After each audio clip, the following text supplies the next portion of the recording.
Ich bin ein Beloiter. Thank you very much, Malcolm Yates and your friends, for the finest baccalaureate ever.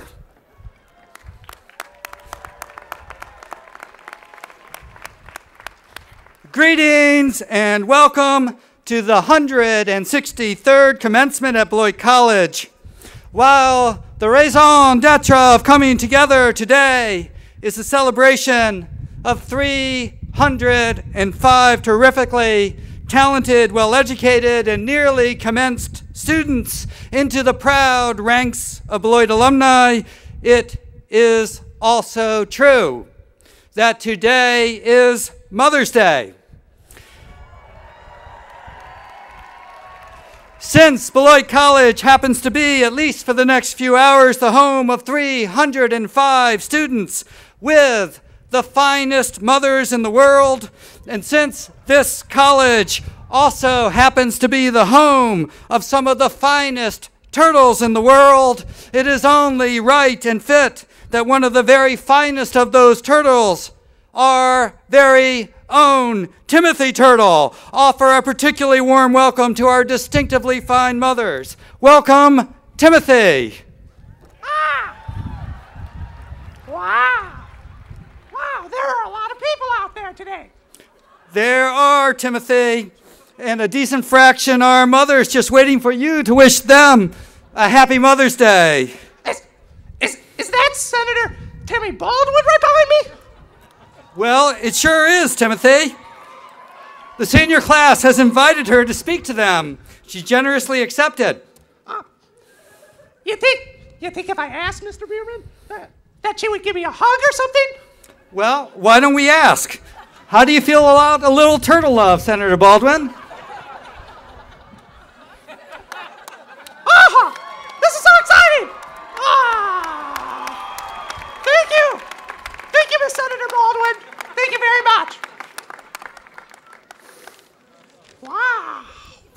Wow, I really wish my mother was here to see this, Scott Bierman. I love her so much, but with 232 brothers and sisters, she gets around, and then it makes it... No, it makes Mother's Day very difficult to spend time with her. She's very busy, and it's one of the hardest parts about being a turtle.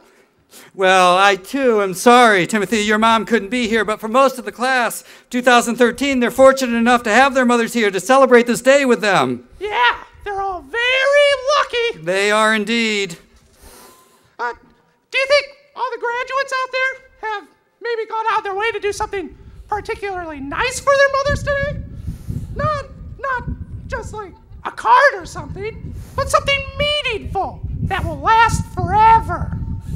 I mean, that would be very nice for a Mother's Day, wouldn't it? I am sure they have all done that. Do you think these graduates, instead of doing, like, another bell run, cleaned and packed their rooms this morning, and that way their moms don't have to spend the day packing for them? Wouldn't that be a great Mother's Day gift? It's the least they could do. And do you suppose these graduates have spent every last moment over the last few months seeking gainful, meaningful experiences of gainful employment so that they don't have to return to their mother's basements and cause their mothers to work extra hard for them, especially after graduation? That would be a great Mother's Day gift, right? Oh, that would be a great Mother's gift for sure, Timothy. Well, I think it's only called for that we give all our mothers out there a great big round of applause. And I think we are all very, very proud of them. Thanks! Thank you very much! Thank you! Thank you very much, Timothy. Those of you in the class of 2013 know Timothy is the creation of our very own Anthony Bossler.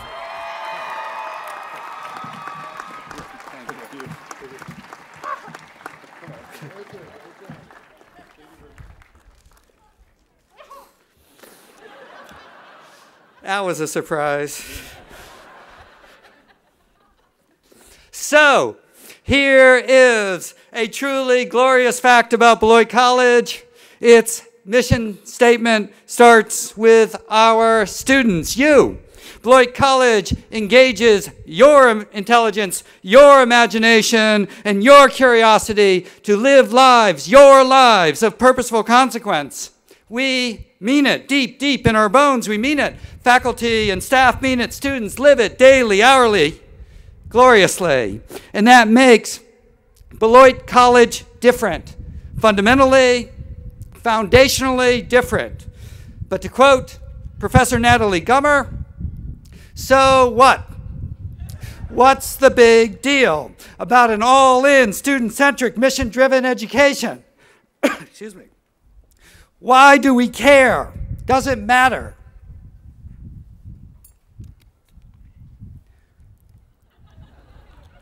It does. It matters in ways that little else does, because at the end of the day, the best, the most rewarding, the most enduring education is one that is owned by you. The best colleges will be ones that prepare you to be the tailor of your dreams. The success of your time here is correlated nearly completely with how you made this place fit. It did not come ready-made. You made Beloit yours. Don't believe me? Listen to Hillary Oswald, current author of the book Colleges That Changed Lives. The opening sentence about Beloit College reads, Beloit College will surprise you. It has long been doing the quiet and important work of producing some of the country's leading thinkers and problem solvers. How? What is the magic? Here is her response. Its free-spirited culture embraces learning as an adventure and a thrill, not simply as a means to an end. But free-spirited does not mean dilettantish, not dilettantish in the slightest. Its free-spirited culture embraces learning as an adventure, not as a thrill, as an adventure, not a thrill, not as a means to an end. Its power, and here comes the punchline, its power comes from a faculty that relishes their roles as mentors, and from a community that gives students incredible power over their education and their campus. There's the formula, the equation, the testable hypothesis. So, let's go to the source. You. It is, in fact, your education. Let's listen most intently to what you have to say about it. The real evidence of the quality of your experience best comes from you. You who? Can there be a better place to begin than with our own chemistry girl living in a professional world? Kelsey Kettlehut. Kelsey, will you please stand?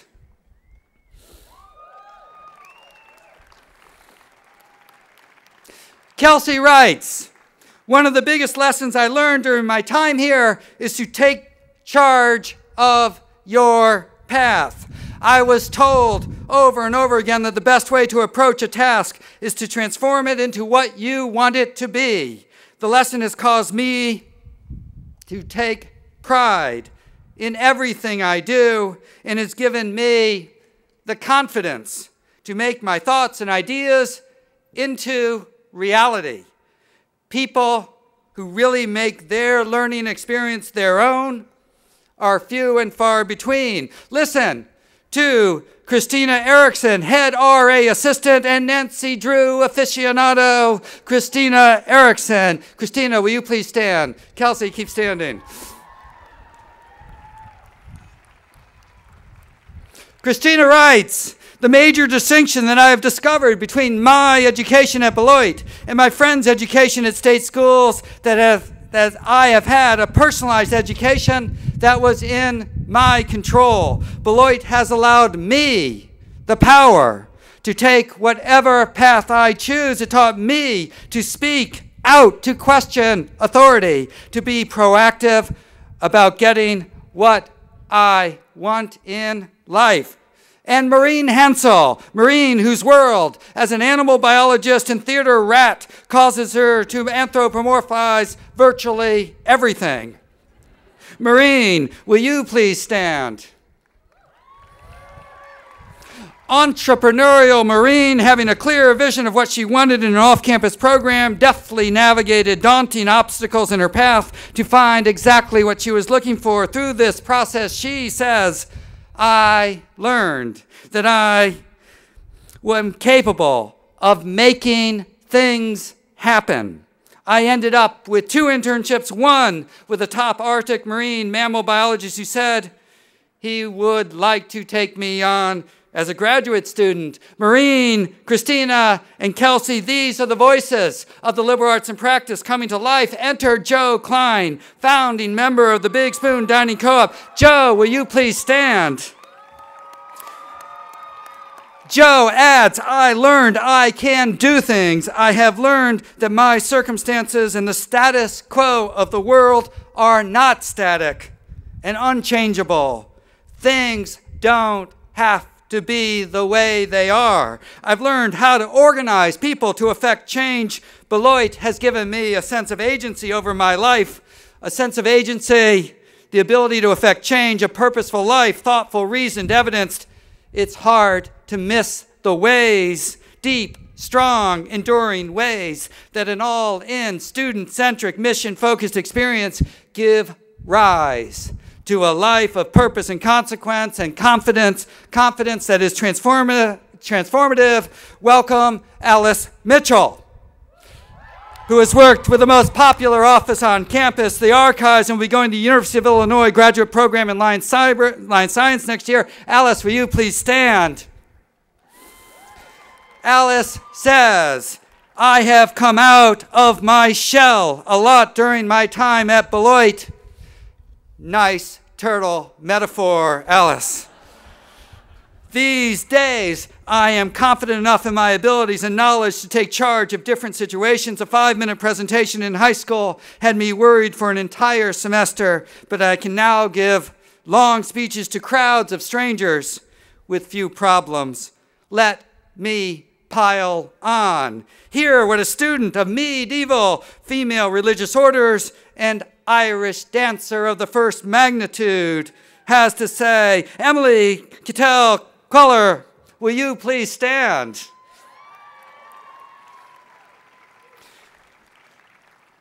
Emily adds, I think the most valuable thing my liberal arts education has taught me is that it's necessary to look farther than just what I'm told. Context and intent are incredibly important. I've taken classes ranging from classics to math to women and gender studies. My non-academic interests include and go beyond dance, queer activism, and foreign languages. I have confidence in myself in a way I did not before. I will be more successful because of this. Throw into this heady mix Jake Flaherty. Jake, who has spent summers working in Montana at the Preservation Alliance studying historic ethnic migration patterns. Jake, will you please stand? Remember writing this, Jake? By approaching issues and ideas from multiple viewpoints, I became aware of the many ways people consider ideas and how they arrive at conclusions. In the future, this anthropological method will be a crucial component of how I approach work, how I consider the institution of work itself, how I analyze values associated with work, and how they are culturally and chronologically specific. There are 7 students standing, and there are 305 students in front of me who have tailored this glorious place to suit them, to make it the place of their dreams. 7 students who have brought their education to life, made it real and authentic, made it animated and hearty and worthy by putting it into practice. The National Center for Education Statistics Projects reports that there will be about 1,812,000 bachelor's degrees awarded in 2013. Of those, only 305 will be Beloit College graduates. Only 305 of 1,812,000 will be able to say that they have been guided, nudged, cajoled, prompted, advised, challenged, supported, loved by Greg Buchanan, Steve Wright, Yaffa Grossman, Marion Fass, Rob LaFleur, Natalie Gummer, Brock Spencer, Jerry Gustafson, and ... on the way to a Beloit College degree. Less than 0.02% of the graduates in the United States this year will be able to look back on photographs of creatively decorated, mostly G-rated mortarboards amidst friends wearing equally magnificently silly and important mortarboards, photographs of Beloiters smiling among Beloiters on the ancient Indian effigy mounds with Middle College in the background on Mother's Day in 2013, and say, this was my college. My college, made my college by choices I made, by energy I expended to give this experience meaning and substance, sustained substance and meaning because it was made by me. Colleges are not static things. They are collections of opportunities. Your college, Beloit College, is what you have made it. When Beloit College is named for producing the 6th best undergraduate education in the country by U.S. News, a number that is only off by 5, we are talking about the collective experiences that only 305 students get out of 1,812,000 graduates this year in America. At this spring's Honors Day, our provost and dean of the college, Ann Davies, did what she does best: be really, really smart. Smart and insightful in the midst of learning to pronounce 305 names with precise accuracy, nuanced inflection, and authentic pathos. Dean Davies took it upon herself to define a new word: Beloited. Beloited, adjective. 1, enchanted by spontaneous or prolonged interaction with the intelligence, imagination, and curiosity of idealistic, empathetic individuals. 2, delighted to a high degree by a vast array of artistic, athletic, academic, and personal achievements. 3, sharing in magic, quality, or effect, felt worldwide and across time, but most often associated with experiences originating in South Central Wisconsin. 4, affected by a sense of gratitude and connection, of knowing what has been done, of knowing what has been practiced. Synonym: cheloniated.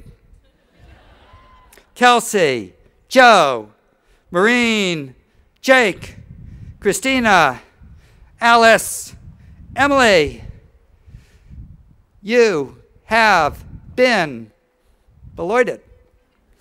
Of 1,812,000 bachelor's degree that will be awarded in America in 2013, only 305 will be Beloited. Today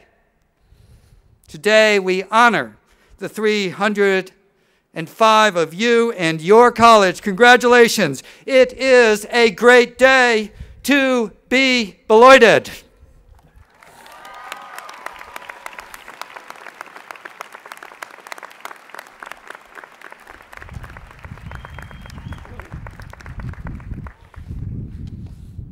Called polite and compassionate, but with a backbone of steel on CNN. Smart, determined, principled, and genuinely nice by Equality Magazine, and likable, but very liberal by the editorial board of the Wisconsin State Journal, who would endorse her opponent in last November's election. Tammy Baldwin, Senator Baldwin, is also known as a Wisconsinite through and through, as well as a trailblazer, inspiration, and even a comfort to many, young and old. She's a rookie in the U.S. Senate, but a veteran of Wisconsin politics. And she is someone who really requires no introduction on this campus, nor directions on how to find us, given her numerous visits over the years. A champion of Beloit, our region and state, and believer in the power and purpose of institutions like ours and the students we serve, it's my pleasure to introduce this year's commencement speaker, Senator Tammy Baldwin.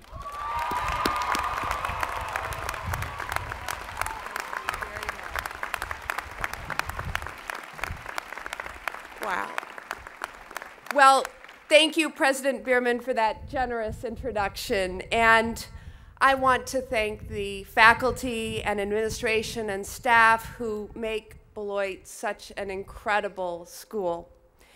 And I want to thank and recognize all the parents and grandparents, aunts and uncles, friends and neighbors who have helped make the members of the class of 2013 reach this proud moment in their lives. And a special greeting to all the moms out there on this special Mother's Day. Graduates, congratulations. This is such a special day for you. And I would imagine that you're feeling a lot of different emotions. Pride, elation, maybe relief. It must feel kind of strange to walk around campus without the weight of a final exam or a term paper weighing on your shoulders. I know exactly how you feel. I had the privilege, as you heard, of representing Beloit in the House of Representatives for many years.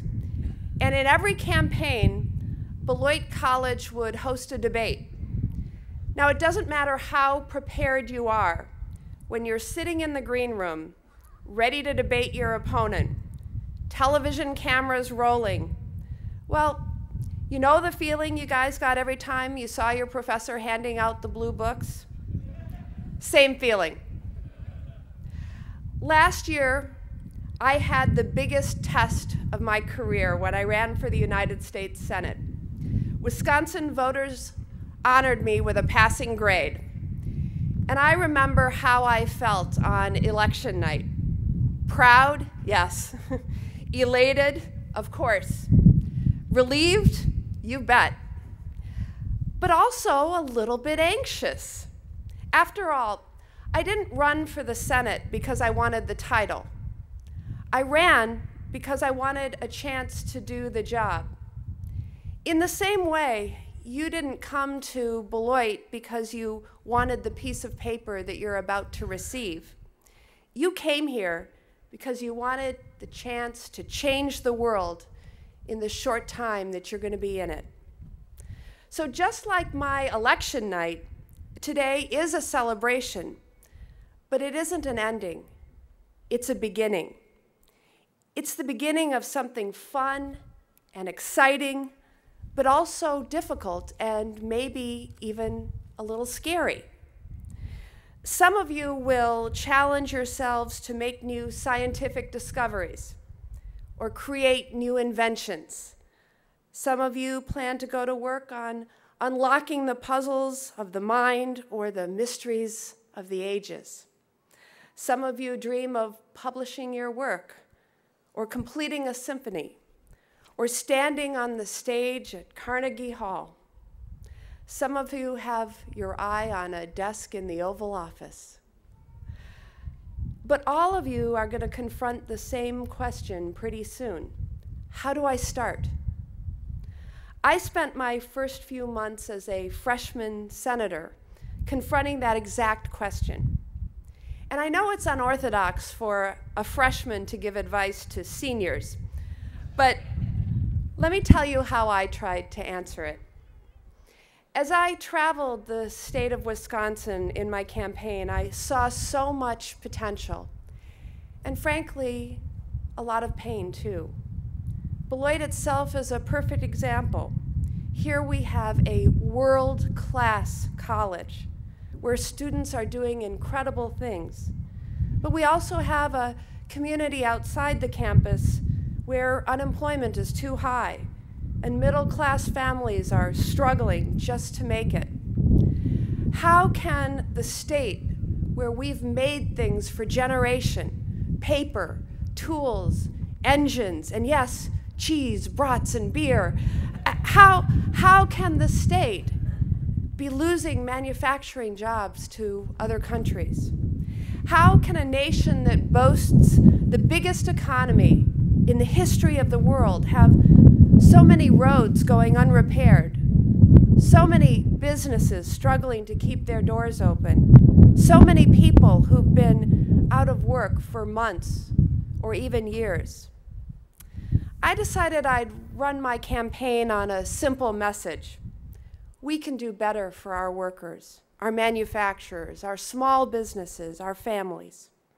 And I had lots of ideas about how we could do better, how we could level the playing field for our workers, how we could make our tax system more fair, how we could rebuild our middle class.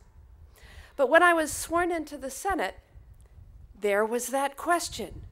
Now that I have a chance to solve these problems, how do I start? Many of you will find that when you start your first job, you'll have colleagues who aren't on the same page. You'll be told to wait your turn to speak. After all, you're new. And you'll have to work really, really hard just to make the smallest amount of progress. That's what I've found in my new job, too. Things move slow in Washington, too slow. And they don't always even seem to move in the right direction. You know, it's hard to leave the office at the end of the day knowing that we haven't yet found a job for everyone who wants one, or given every child a chance to attend a great public school, or making sure that every family has good health care. And it's hard to let the sun go down knowing that we still haven't resolved our fiscal crisis, or taken steps to address climate change, or ensured that every American can marry the person he or she loves. It's hard to imagine that I might spend 6 or 12 or 18 years in this amazing job and still not reach the finish line on some of these big issues. You might have days like that too. Days when it seems that the world is just too big to get your arms around. And so I want to tell you what I think about to get me through those days and to get me up every morning ready to get back to it all.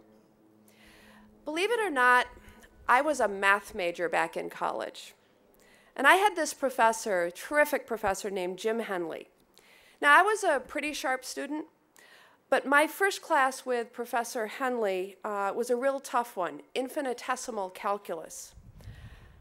The poli-sci majors in the audience just winced at hearing those words. And Professor Henley did something in that class that took me completely by surprise. As part of our homework assignments, he assigned us insoluble problems, problems with no solutions. Now, we weren't expected to come up with the answers, but we were expected to show some progress. Now, I never figured out any of those insoluble problems. I mean, there's a reason I became a politician and not a mathematician. But over the course of my career, I've thought back to that class many, many times. Professor Henley's point was that by pushing against the boundaries of what we knew, that we could actually expand those boundaries. After all, every problem starts out as insoluble, but people keep pushing. They keep making progress bit by bit, and eventually someone goes ahead and cracks it. How do you calculate the area of a circle? How do you build a computer for less than $1 million? How do you govern without a king or a queen? Once upon a time, all of those were insoluble problems. Nobody solved them all at once. Nobody solved them all alone. But we solved them. Just like we rebuilt our country after Civil War, just like we rebuilt the world after World War II, just like we planted our flag on the moon. So don't be afraid to take on the insoluble problems you encounter. You won't be able to solve them all at once. You won't be able to solve them by yourself, but you'll make progress. And maybe you'll inspire someone else to make progress alongside you. You know, I was raised by my grandmother. She was born in 1906. She wanted to be an astronomer, but the times and her family's circumstances dictated that she instead learned to sew. My grandmother was an incredible artist and seamstress. She made all of my clothes until junior high school, when I remember asking permission to buy a pair of blue jeans. Homemade just couldn't compete with real Levi's. She was so proud when I graduated from college, and even prouder when I ran for office. Imagine, she was born 14 years before women had the right to vote. But at the age of 92, she was able to vote for her granddaughter and watch me get sworn in as the first woman from Wisconsin in the United States Congress. Now, every time my name appeared in the newspaper, she would cut out the article and save it. And she kept all those clippings in the drawer of her nightstand. On top of that nightstand, she kept a photograph of my cousin. My cousin Jennifer was her very first great-grandchild. And she would look at that photograph every night before she went to sleep. Now, I don't know what was going through her mind at those moments late at night. But I think that when she looked at that photograph of Jennifer, she was thinking about how much things had changed since she was born in 1906, how our country had become more fair, wiser, a better place, how great men and women had made such incredible scientific discoveries and built such incredible buildings and bridges and factories and won such important victories for justice. She must have been marveling at what lay ahead for Jennifer. But I hope she was also proud of the progress she made in her time, the progress that I was beginning to make in my time, and the progress Jennifer would someday make in her time. Here at Beloit, you have been a part of a legacy of progress that stretches back to the days when Wisconsin was a frontier society. But you're also part of a legacy of progress that stretches back to the founding days of this country, a legacy that includes countless great inventors and explorers and thinkers and statesmen. Yes, we have big problems to solve. And yes, there are days when they seem insoluble. But I am confident that you and I can make enormous progress together. And yes, when you've worked and worked just to get to the starting line, it can be hard to know how to take that first step forward. But I'm confident that you and I can figure it out together. So here's to all the potential that you've shown here at Beloit, and here's to the progress that we will make in our time. Congratulations, class of 2013.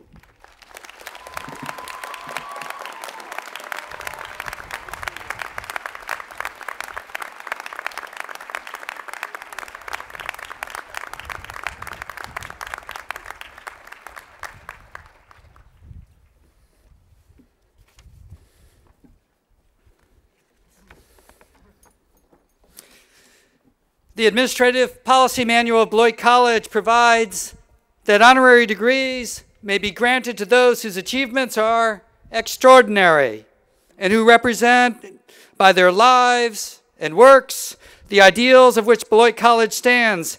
I now call upon Catherine Orr, Professor and Chair of Women's and Gender Studies, to present our first candidate recommended for an honorary degree at today's ceremony.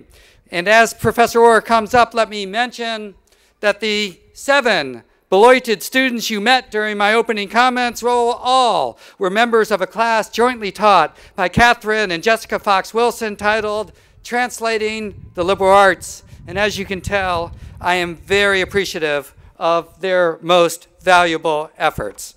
Catherine. Hello. 5 years after the founding of this college, the state of Wisconsin chose the word forward as its motto. It's a word that appropriately defines Senator Tammy Baldwin's outlook and trajectory. The Madison, Wisconsin native received her A.B. degree from Smith College in 1984. In 1989, she earned a J.D. from the University of Wisconsin Law School, and just a year into law school, she successfully ran for a seat on the Dane County Board of Supervisors, where she served until she was elected to the Wisconsin Assembly. After 6 years there, representing her hometown, she was elected in 1999 to Wisconsin's 2nd Congressional District as their representative in the U.S. House of Representatives, representing, among others, the people of our city and region. Last November, she successfully won her latest public service role as the U.S. Senator. This consistent pathway forward from Smith to Senate chamber wasn't as easy or as assured as it may seem. Hailing from a state whose unorthodox politics and ideological swings, as the New York Times puts it, can evoke whiplash. She has kept an elected seat in Washington for the last 14 years. And even while earning a reputation as an occasional iconoclast and a party standard bearer, she has been selected over and over again to represent her state and its citizens. Certainly this is a testament to her political talents, but it also has to do with the appeal of her candor, transparency, and introspective but forthright approach to representing this place and this state, qualities that we have seen firsthand. We would be remiss if we did not also acknowledge and note that this longtime representative and rookie U.S. Senator had done all this while doing something else. Something that says so much more about her and the people who have put their trust in her again and again. For the senator is the first woman to represent Wisconsin in the U.S. Senate and the first openly gay candidate ever to be elected as a U.S. Senator.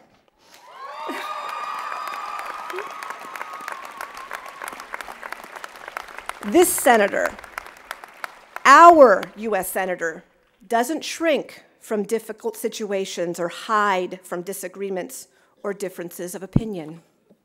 Whether seeking health care reform with teeth, pursuing gun control legislation she believes will make America safer, or calling to account White House officials that she believed were acting outside their legal bounds, she has not been tentative. In his inaugural address, the college's first president, Aaron L. Chapin, declared, quote, "I have nothing here to pledge or to promise but the devotion of honest purpose." In Senator Baldwin, we see another who has offered our students, our city, and this state the very same. And so it is today that we celebrate such devotion, as well as a record of courageous public service and an earned reputation for striving forever forward. Mr. President, I had the distinct honor and high privilege to present you Tammy Suzanne Green Baldwin for the degree of Doctor of Laws, honoris causa.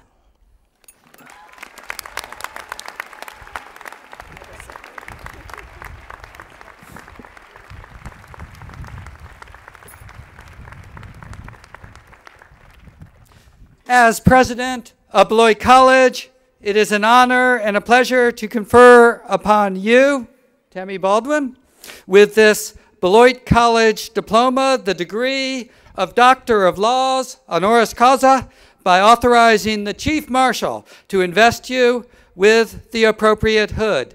Congratulations, Senator Baldwin.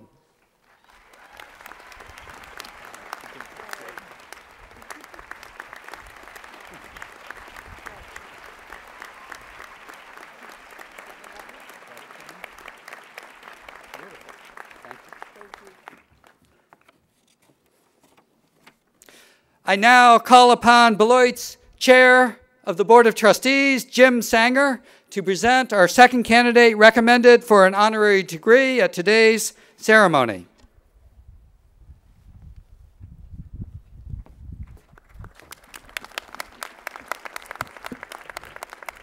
Ed Hare occupies a special place in Beloit College history. He is the third alumnus in Beloit's 167-year history to have led this great college, serving as interim president from 1990 to 1991. After graduating from Beloit with a degree in sociology, he attended the Pacific School of Religion and later spent more than 3 decades in business, including serving as the president of a major wholesale food company. While serving on the Beloit College Board of Trustees, he was tapped for the college's top post during that year that bridges the tenures of Roger Hull and Victor E. Farrell, Jr., Beloit's 8th and 9th presidents. For 1 year, he wrote in Beloit College magazine in 1990, "I am privileged to have a front row seat at the most exciting game in town, Beloit College in action, and I plan to enjoy every moment of it." And by all accounts, he did. Open, positive, kind, he was a skilled communicator, sometimes called a gentle giant in reference to his imposing stature and thoughtful style. As interim president, Ed Hare was known as a good listener and a bright and collegial presence on campus. He regularly ate meals in commons, visited student residences, and put himself out there so he could interact with faculty and staff, and especially students. He is known for having that rare quality of making people feel that they are the most important person in the room when he engages them in conversation. He kept Beloit on track as the 1990s began to unfold. At that time, the college was mounting the largest fundraising campaign in its history, approaching a major milestone, its 150th anniversary. It was a period that demanded a steady hand at the wheel, and Ed Hare provided an attentive and skillful driver. Ed served on the College Board of Trustees for a dozen years, including as chairman of the board. He chaired Beloit's sesquicentennial fundraising campaign and consistently and generously supported the college financially. In 2007, in recognition for his service to Beloit and to his native community of Peoria, Illinois, the Beloit College Alumni Association awarded him their highest honor, its Distinguished Service Citation. As he was poised to assume the college presidency, Ed Hare said, "I think the world of Beloit College, and I can sell Beloit without any fear of contradictions, without any problems. Likewise, Beloit College thinks the world of Ed Hare. His loyalty, his example of civil discourse, and his resolute belief in the value of a Beloit education continue to inspire us today. We are fortunate to call him a Beloiter.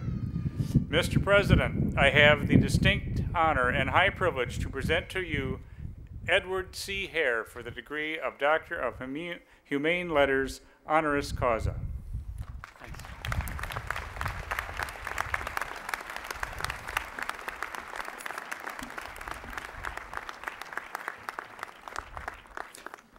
As president of Beloit College, it is an honor and a pleasure to confer upon you, Ed Hare, with this Beloit College diploma, the degree of Doctor of Humane Letters, honoris causa, by authorizing the Chief Marshal to invest you with the appropriate hood. Congratulations, Ed Hare.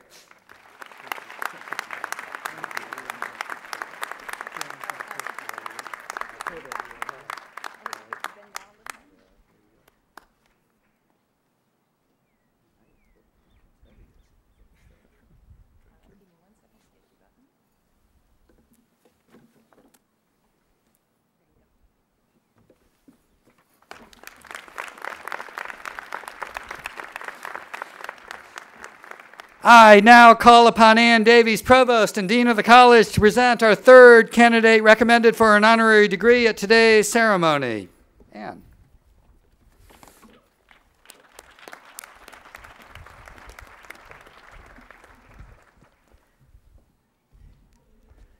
Generous, wise, trustworthy, loyal, nimble.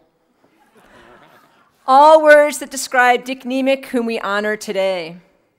Nimble is one of Dick's favorite words for describing what Beloit College must be, but it's important to note how he himself has modeled agility to the benefit of his alma mater. After joining Beloit's Board of Trustees in the fall of 2007, Dick Nemec was still one of its newest members when the board's vice chairman took him out to breakfast one spring day in 2008 and told him he was the best person to be the next president of Beloit. When asked if he were interested in the job, Dick's first response was, "Are you serious?" Then, after a few moments of reflection, he said, "I think I'd like to do it." Whereupon he plunged into a discussion of the most critical issues facing the college and how he might address them. A few minutes later, he wisely remembered he should probably ask his wife Joan before he, in fact, said yes. Fortunately for Beloit, Joan said yes too, and a few short weeks later, they had moved to Beloit and begun to invest themselves fully in the college. From the beginning of his interim presidency, Dick showed no interest in simply being a caretaker president, but sought to set the college on a course towards a successful future. Within a week of his arrival on campus, a group of faculty found ourselves in a room being peppered with questions about how to improve Beloit. Throughout his presidency, and now continuing again in his trusteeship, Dick has never stopped asking, in his own gently, intense, persistent way, good, tough questions about how Beloit College works and how it can become more nimble in meeting the challenges facing higher education. 2008 proved to be an unexpectedly turbulent year for Beloit College, a perfect storm of economic recession, plummeting stock markets, and budget shortfalls. Through it all, Dick was clear-thinking, steady-handed, candid, and compassionate. With his love for the college always in evidence and his straightforward approach, he quickly earned the trust and confidence of all Beloiters. He may be the only college president in history to have been applauded by faculty and staff when he announced budget cuts to address the economic challenges the college faced. In his year as interim president, he did what needed to be done to prepare the ground for President Scott Bierman's success when he arrived on campus as Beloit's 11th president in July of 2009. Before Dick became Beloit's 10 1/2 president, he and Joan established the Edwin F. Wild Jr. Distinguished Service Professorship at Beloit to honor Dick's teacher, mentor, and friend, who taught mathematics at the college and also served in the late 1960s and early 1970s as its associate dean, dean of the faculty, and vice president for planning. Perhaps Dick honored Ed Wild's legacy even more when he himself stepped up for Beloit where and when we needed him most, modeling the same kind of enthusiasm, integrity, and boundless energy as our president that Professor Wild brought to his own work. Surely Dick's choice served Beloit well. Mr. President, I have the distinct honor and high privilege to present to you Richard Marshall Nemec for the degree of Doctor of Humane Letters, honoris causa.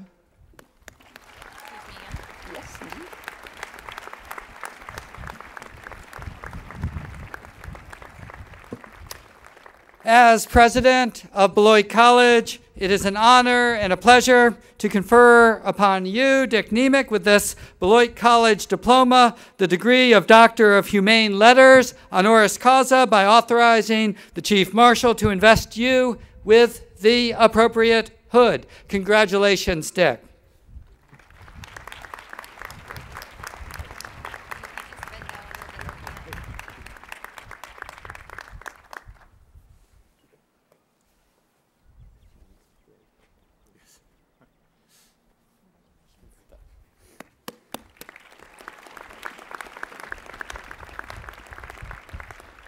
Now, in tribute to the graduates we honor today, please join in the singing of the college song, Domine Salvum Fac.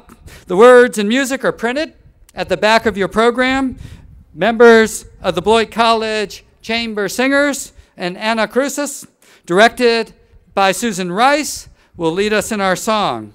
And our singers are coming forward even as I speak. So if you would please all stand, and when we're ready, you can all join in.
Thank you very, very much to our superb choir.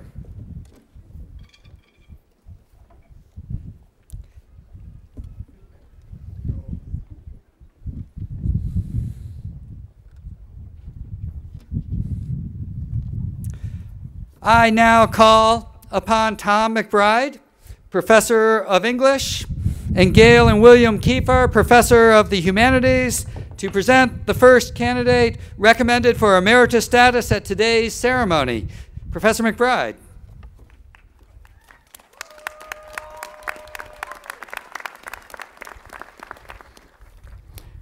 President Bierman, it is my singular honor to recommend Professor Jerry Gustafson for appointment as Emeritus Professor at Beloit College. A few moments of prose can hardly capture what Wordsworth called those nameless, unremembered acts of love which form the best part of a good man's life. In the life of Professor Gustafson, those acts of love have been legion, for he has long loved this college, from which he graduated Phi Beta Kappa in 1963, and where he met his future spouse, the ever-impressive Nancy Blod Gustafson, class of 1964, from New Canaan, Connecticut. It is not that Professor Gustafson's many acts of kindness have gone unnoticed or unreciprocated. 3 little words, "So how's Jerry?" have been uttered innumerable times by alumni and friends on several continents where Beloiters gather. Professor Gustafson, after earning his doctorate in political economy at Johns Hopkins, returned to his alma mater as an assistant professor of economics in 1967. During his distinguished career, he has been a National Science Foundation Fellow, a Danforth Fellow, an American Political Science Association Congressional Fellow, the 1983 Teacher of the Year at Beloit College, and recipient of both the Edwin M. Appel Prize and a Distinguished Alumnus Award. As a congressional aide, he served in the front lines to establish the reconciliation procedure that serves the budgetary process in the Congress some 30 years later. He has captured grants and major funding, which include 2 Fulbright fellowships in Turkey in the 1980s and 1990s. He was instrumental in establishing a student exchange program between Marmara University in Istanbul and Beloit College, forging a relationship that continues even unto this day between the two countries. Above all, however, for a decade and a half, he was Beloit's first Coleman Professor of Entrepreneurship, and he is the creator and founder of what we here on campus call CELEB, the Center for Entrepreneurship in Liberal Education at Beloit. At this college, CELEB is not someone who is well known for being well known, such as the Kardashian sisters, but rather a place where new ideas are incubated, new art is shown, new videos are produced, and new concepts of social excellence are pursued.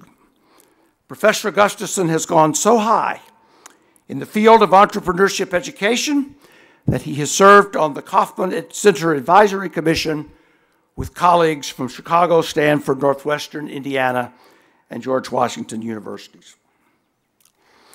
And yet, none of these accolades, impressive as they are, quite catch the man.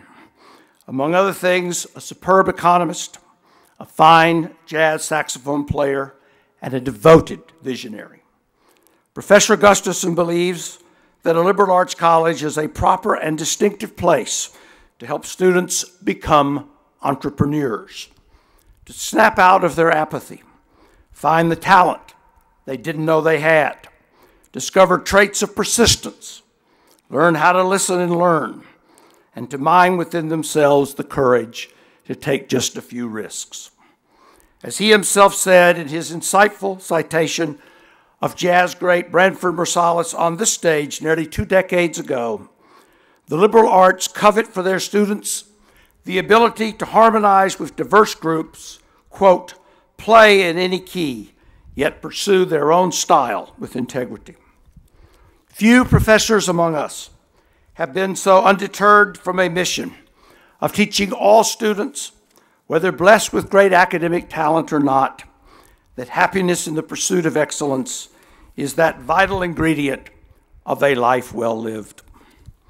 Relentlessly humble and polite, courtesy perhaps of his Midwestern upbringing, whenever he speaks of the many fine students he has been instrumental in developing, he reflects the words of another Middle Westerner, Harry Truman, who once said that you can accomplish just about anything if you don't mind who gets the credit.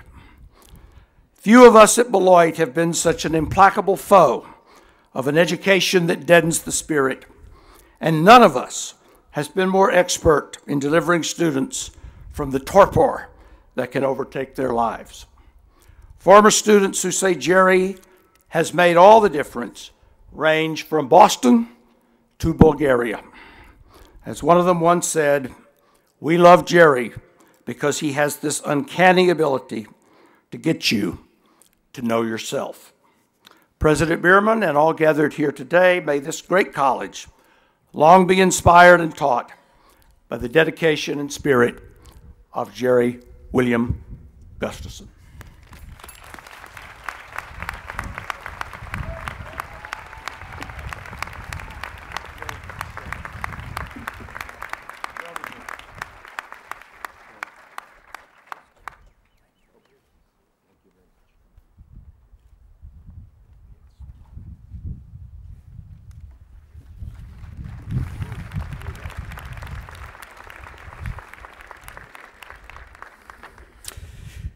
I now have the privilege of presenting the second candidate recommended for emeritus status at today's ceremony. John Nicholas, will you please come forward?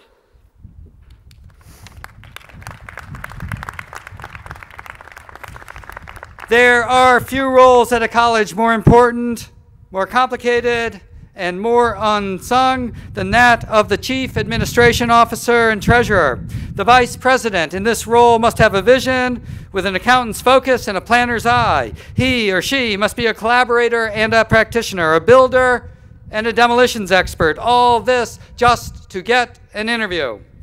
John Nicholas did get his interview and the post of Vice President for Administration and Treasurer at Beloit College, one he held for 18 years after a career largely spent in similar roles at New York University, his alma mater, Trinity College, and Thomas More College. With integrity, skill, and a focus on the centrality of connecting resources to mission, he put the college on firm financial footing and kept it there. He oversaw, grew, and manicured a physical plant that is among the oldest and most stately in the Midwest, while helping seed and water the IT infrastructure this college needed to thrive in a rapidly evolving world. All this and so much more he has done for the college while serving as the principal financial advisor to multiple trustees, board committees, and presidents, and laboring as a supporter, mentor, and leader to his staff. But there is one other role John has played exceptionally well. From almost the very moment he landed on campus, John has served his community and his college, and in doing so brought the two more closely together.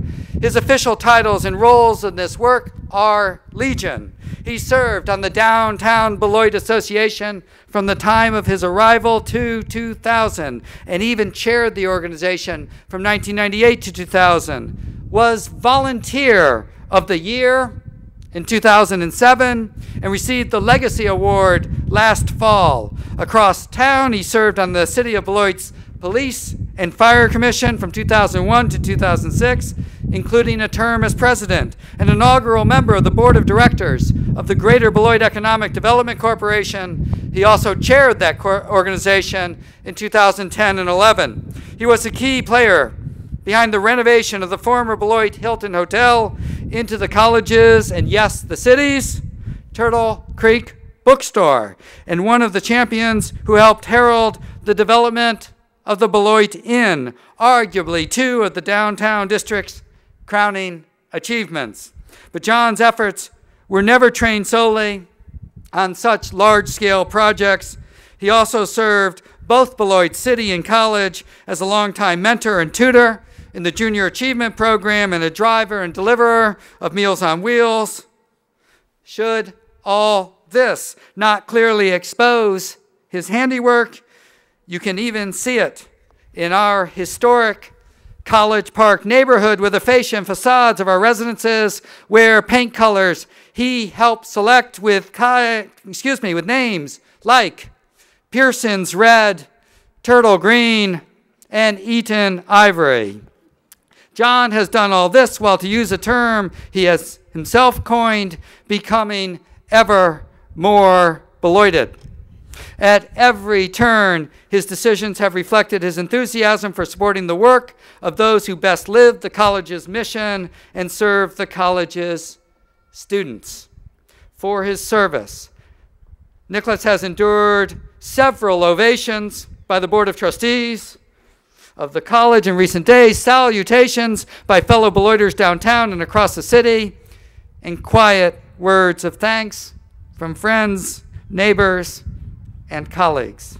Today, he must endure one more piece of praise as this college bestows upon him one of its highest honors, entry into the ranks of its emeriti staff, in honor of his 18 years of service, and as a symbol of our deep appreciation and abiding respect, we welcome John Nicholas into the honored ranks of Beloit College staff emeriti. Congratulations, my friend, John Nicholas. Thank you, Scott. Thank you very much.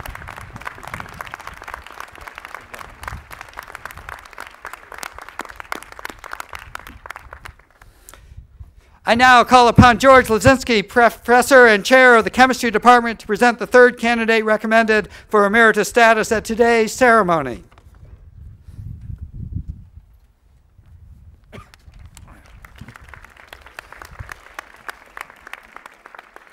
Brock Spencer has been on the faculty at Beloit College for well over a quarter of the life of this college. Brock arrived to teach chemistry in Pearson's Hall He not only outlasted its successor, Chamberlain Hall, he serves as the project director for construction of Beloit's new Center for the Sciences. No matter where Brock has been located physically, his commitment and dedication to teaching, especially in the context of a liberal arts curriculum, can be found in the rich and varied nature of the common courses, that's before FYI, the first-year seminars, the environmental studies classes, and the multiple branches of chemistry he's taught. Brock chaired the chemistry department for 20 years and instituted many of the core features of our chemistry program. Some of those include using computers, although we no longer use the punch cards that we started with. Access to research-grade instrumentation at all levels of instruction, steady development of student communication skills, and most importantly for us, an emphasis on active learning, or as we say, doing what chemists do if you're going to learn to be a chemist. At the heart of Brock's encouragement, leadership, and teaching is his ability to facilitate the process of individual discovery and to bring out the best in his students and colleagues. He's been recognized as Teacher of the Year at Beloit. He served as Associate Dean. He was honored with a National Teaching Medal, the Catalyst Award from the Chemical Manufacturers Association. He was elected chair of the Gordon Research Conference on Innovations in the Teaching of College Chemistry.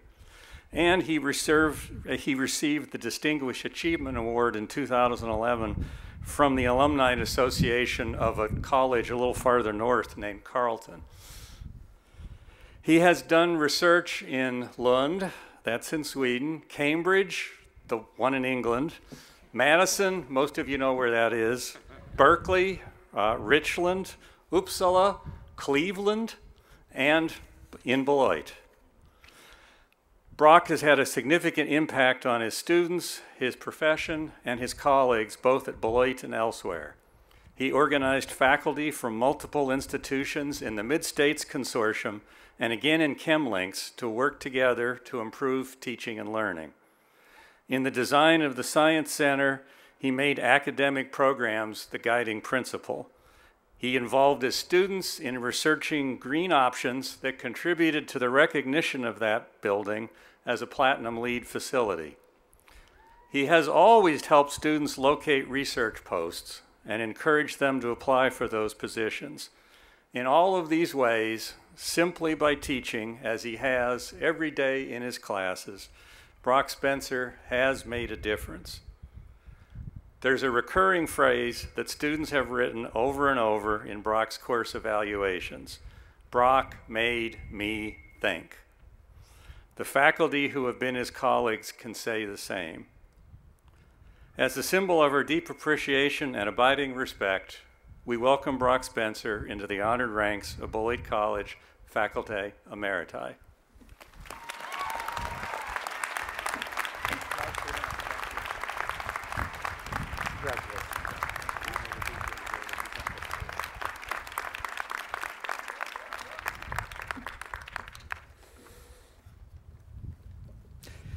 The Warren Miller Blue Skies Award, which is voted on by Student Affairs staff, pays tribute to a member of the senior class who has helped to, quote, foster good cheer, a good-humored perspective, and saving grace in the conduct of our daily lives together on campus. The award's namesake, Warren Miller, is a Beloit alumnus who is famous for his many New Yorker magazine cartoons. Each year, a framed drawing of a special cartoon he created for the college is given to the award winner. This year's recipient is described as a guy who sees the glass as half full, an optimist, whose cheerful, outgoing nature brightens the atmosphere around him, whether he's in classes, on the job, or training for or competing in his sport.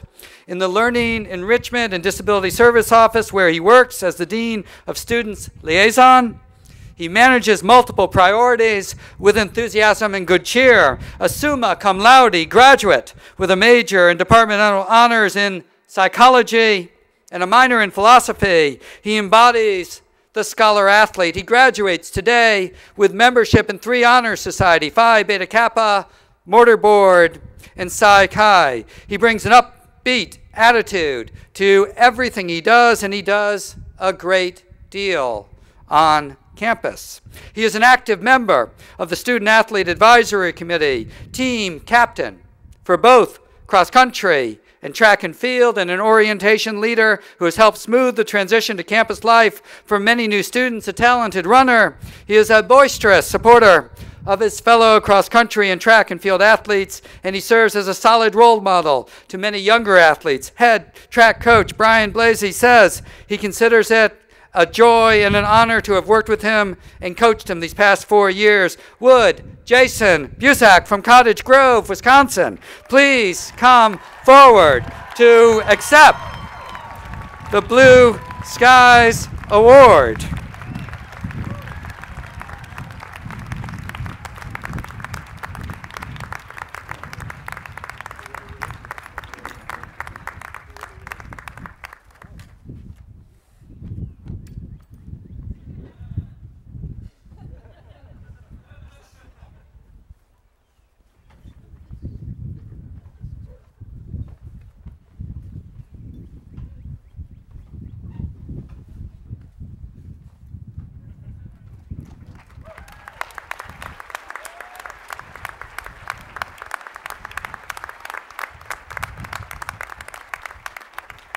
Congratulations, Jason. As a tribute to Martha Peterson, in her final year as Beloit's 7th president, members of the class of 1981 established a prize to go to a senior who best exemplifies the college's liberal arts traditions as a student and an active contributor to the campus community. Faculty members nominate students for the prize through their department and program chairs. Then they narrow the list to 6 students by ballot vote.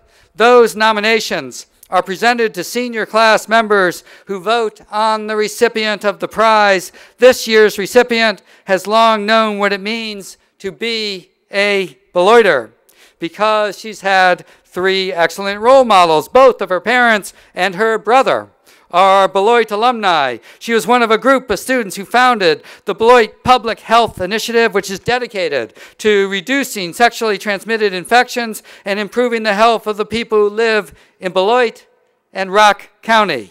In addition to attracting funding from the State Line Community Foundation, this successful public health initiative received an award from the Department of Health and Human Services for its work in Beloit. Beyond an impressive record as a student coordinator for the Beloit Public Health Initiative, this graduate also serves as an ambassador and tour leader for Beloit's admissions office, served on the faculty search committees, volunteered with Girls and Women in Science and Family Discovery Night, 2 of the college's high-profile community outreach programs in the sciences, and served as a peer volunteer during advising days for the college's Health and Society program. She graduates today with a major in Health and Society and a minor in Biology. After pursuing an honors term focused on community health in Beloit, she plans to attend medical school. Please join me in congratulating Liz Chicoine of Reedsburg, Wisconsin, on receiving the 2013 Martha Peterson Prize.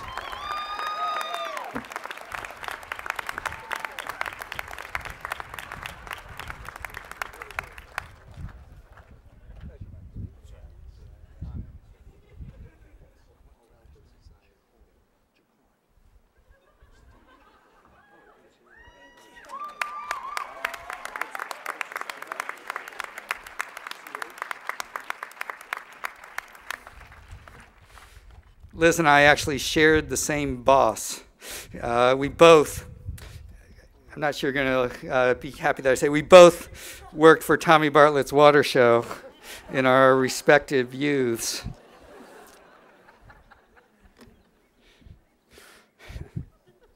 It's a long time ago.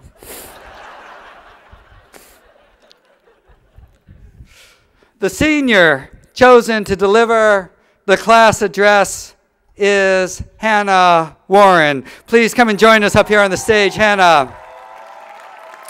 Hannah's affection for higher education and the life of the mind had to have been nurtured by having grown up in Amherst, Massachusetts, but she wanted more. Hannah was interested in exploring ways that a liberal education connects to creativity and, importantly, to creation, its meaning in the world and its impact on people. Already showing an independent spirit, she broke free from the powerful centripetal forces of New England to grace us with her talents here in Beloit, Wisconsin. A Marion Fass major, a health and society major, and biology minor, Hannah expresses an interest in a future that combines her interest in health policy, and media communication. She has taken advantage of nearly every minute of her time at Beloit in so many interesting ways. Right after I see Hannah on campus, I quickly go down from my office on the second floor of Middle College to the admissions office on the first floor and thank them for enticing Hannah to Beloit. It's my pleasure to introduce Hannah Warren, class of 2013.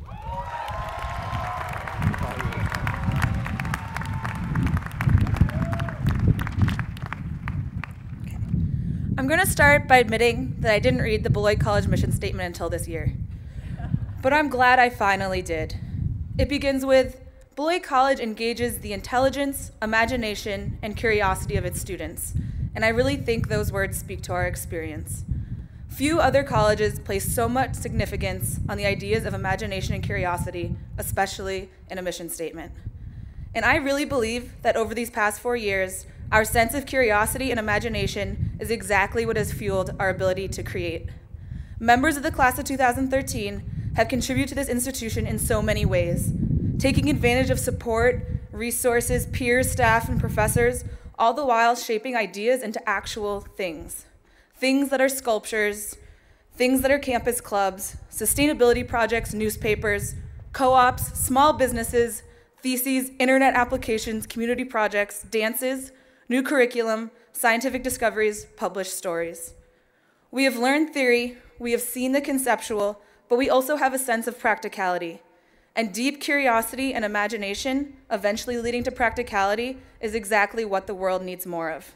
Beloit is an environment where we can share our ideas, develop our thoughts, and then begin that lifelong process of actual contribution and creation. Beloit is also a place where we've been allowed to be pretty impractical, and sometimes downright ridiculous.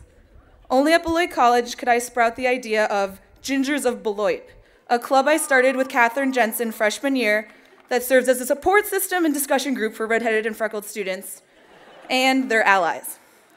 I can acknowledge that finally this club is like 95% a joke, but for me this club represents how Beloiters are invested in all sorts of projects, big and small, impactful and, well, in the case of Gingers of Beloit, maybe not that impactful, but they're all important and make us who we are. A couple years ago, the class of 2013 witnessed the possible defunding of TRIO, affecting Upward Bound and the McNair Scholars Program, which are all educational opportunity programs for underrepresented students on our campus. While many other universities had their programs cut, TRIO thankfully remains a large part of our institution's culture due to the united uproar from our community. Here at Beloit, students, faculty, and administration alike are invested in working towards equal opportunity, and the protests that arose to save TRIO make me proud to be a Beloiter. Just earlier this semester arose another instance of Beloiters speaking up for what we value and acting upon these beliefs in determined, imaginative ways. When students in the Peace and Justice Club controversially did not receive funding when they wanted to assist migrants with humanitarian efforts at the border, they didn't give up. They set up a petition, a donation website, and contacted clubs, professors, and staff for support. The Beloit system is usually so good at helping us do what we want, but when it fails, we find a way to seek creative solutions and develop alternatives. It is our generation of Beloiters that saw the upgrade of Strong Stadium, with a new track as well as a new field turf. Soon Beloiters will never know how dilapidated our track was, or what it was like before we had a lacrosse team. But I will not digress, this is not the mindset list. Even though I would like to briefly point out that we are the last class to experience the wise teachings of Beloit legends Jerry Gustafson and Brock Spencer. Anyway, this winter, our men's basketball team finished with a 12-11 final record, the most for the program since 2002. The dedication that athletes at our institution put into their teams while juggling a million other things is remarkable.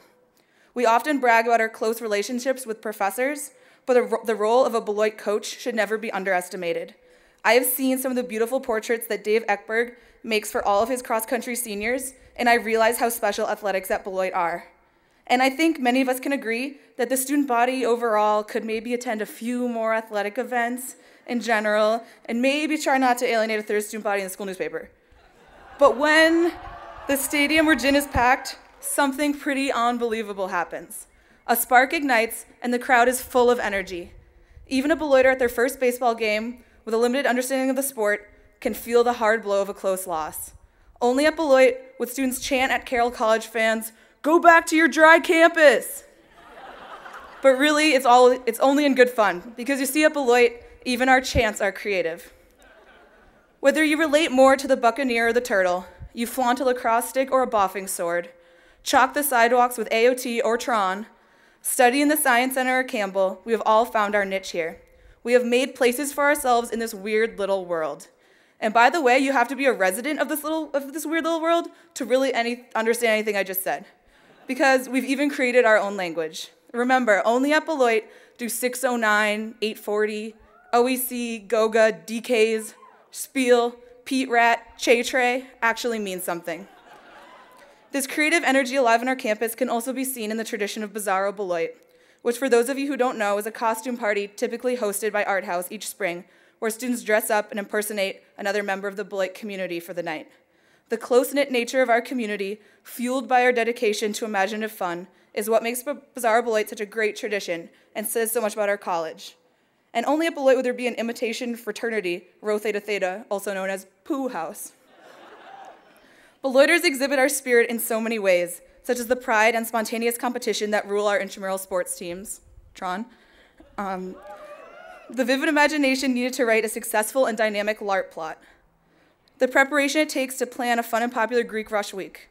The dedication we've shown in promoting religious and spiritual sentiments on our campus in a fresh way, or the pride and nostalgia we feel for our freshman dorms.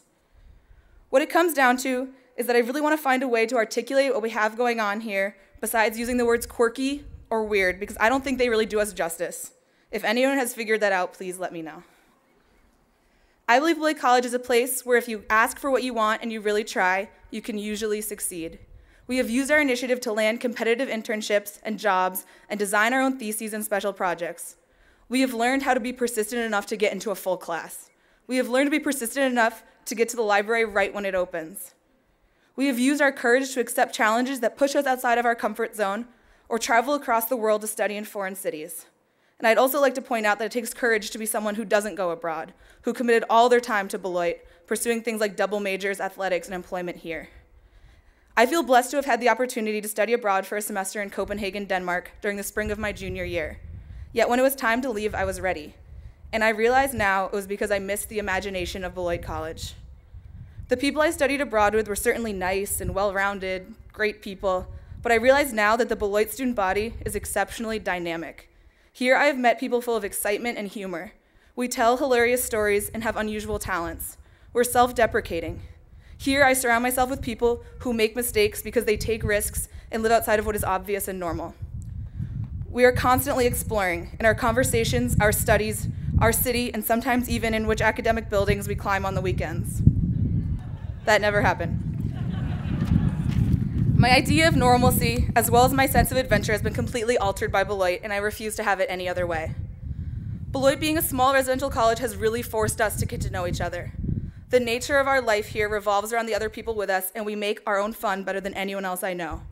We have grown up together in a way that is impossible to replicate. Wherever each of us is headed next is sure to be incomparable to Beloit, but we need to keep channeling this energy. We need to remember this energy, the Beloit spark, the same phenomena that brought curious, imaginative, adventurous people here in the first place. And that spark only intensified with 4 years together. That spark is going to guide us wherever we're headed next, and as President Bierman has said frequently over the years, help us lead lives of importance and consequence. Thank you.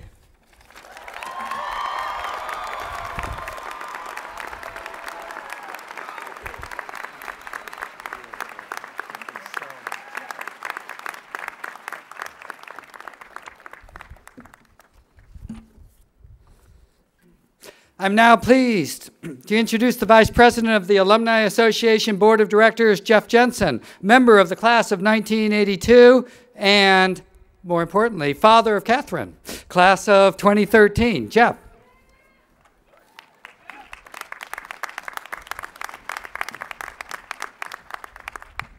The Beloit College Board of Alumni Directors is a group of about 20 or so Beloit College alumni who administer the affairs of the greater Alumni Association. And this past year, the board was called upon to examine the qualifications for membership in the Alumni Association. And as I mentioned, the people on the board are Beloiters. And so this began with a furious volley of emails. There were several conference calls. It consumed several hours of a board meeting, and the process went something like this. It was proposed that in order to be a member in good standing of the Beloit College Alumni Association, one needed to have graduated from Beloit College. But that proposal came under almost immediate fire because it seemed so un-Beloitish. It was exclusionary, so we all changed our minds. Then it was proposed that anybody who has ever been enrolled in Beloit College at any time throughout history is a member in good standing of the Alumni Association. And that also came under fire because somebody raised her hand and said, what if somebody was enrolled in the college but left under dishonorable conditions like disciplinary proceedings? And we changed our minds again. That's right, that person should not be in the association. So then we decided a member in good standing of the Alumni Association is somebody who was enrolled at Beloit College but who left under honorable conditions only, until somebody raised his hand and said, what if somebody was at the college for a year, then left under honorable conditions? He would be in the association before the rest of his classmates, and that's not fair. So we changed our minds again, and we formed a subcommittee that was asked to draft a definition of the qualifications to be in the Alumni Association. And this document was delivered to us, and it read something like, whoever has graduated from Beloit College is a member in good standing of the Alumni Association. Also included is anybody who has been enrolled in the college but left under honorable conditions. Dishonorable conditions include but are not limited to disciplinary proceedings, academic probation. And then we realized that we needed to form a committee that would do nothing for 24 hours a day but evaluate the qualifications of the alumni. So we changed our mind again. And I stand here as the incoming president of the Alumni Association, and I can't tell you exactly what the qualifications are to be in the Alumni Association, except if you have graduated, you're in. And in a nutshell, very small nutshell, that's the Beloit experience. As Beloiters, we love to attack problems with great enthusiasm. We love to examine the problem from every conceivable perspective. We like to gather information, but most of all, we possess this willingness to have our minds changed. And that's why you want to be a part of the Alumni Association. Because as President Bierman said, a college is a collection of opportunities, and the Alumni Association is your opportunity, your lifelong opportunity, to maintain contact with the classmates and the professors and the staff who have changed your mind over the last 4 years. Because before you can change a life, you have to change a mind. So on behalf of whoever belongs to the Beloit College Alumni Association, I say to the men and women of the class of 2013, welcome to the family.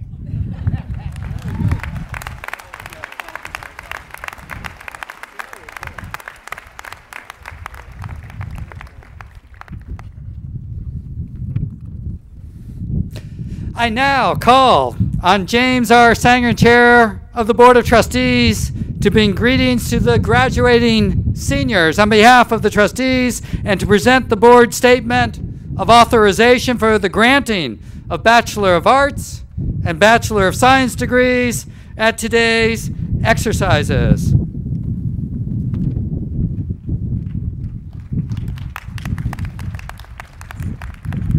On behalf of Beloit's Board of Trustees, I am pleased to extend our best wishes and congratulations to all members of the class of 2013 and to their families and friends.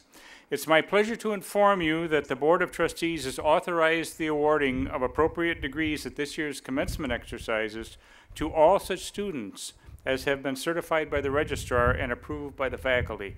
In accordance with these actions and on behalf of the Board of Trustees of Beloit College, I now call upon President Scott Bierman to confer these awards pursuant to the legal authority vested in the Board of Trustees under the charter granted by the legislature of the Territory of Wisconsin on February 2nd, 1846.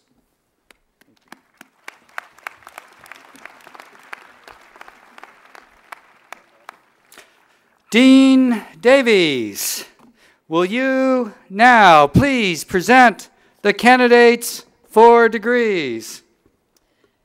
Mr. President, I first have the honor to present the candidates for the degree of Bachelor of Arts. Will these candidates please rise and commence coming forward?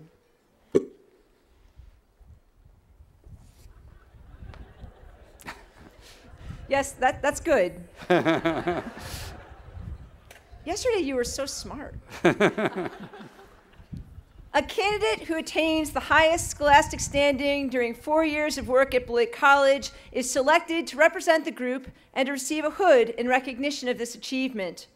By action of the appropriate authorities and with the approval of the faculty and the Board of Trustees, the candidate so chosen to represent the candidates for the degree of Bachelor of Arts at this 163rd commencement exercise is Sarah E. Morgan from Madison, Wisconsin, whose degree is awarded summa cum laude. Will this candidate please come forward? Congratulations.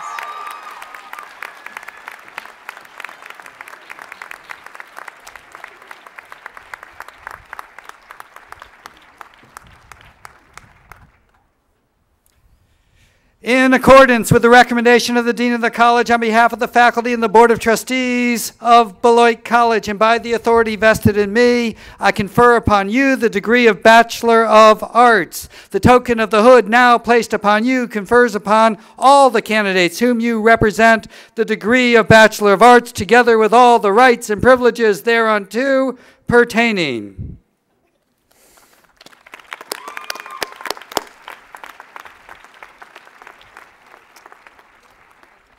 Tamer Timur Abdel Wahab.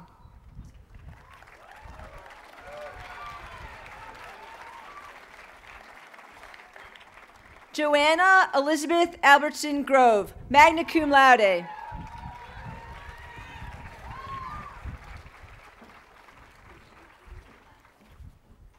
Mia Louise Alcorn, summa cum laude.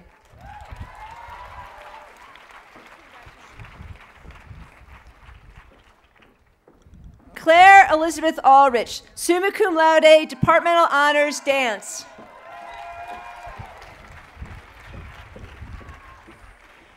Andrea Lorraine Altenbach, summa cum laude.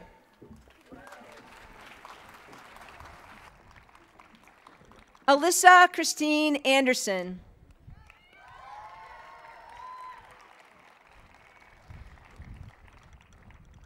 Nora Catherine Anderson, summa cum laude, departmental honors, dance.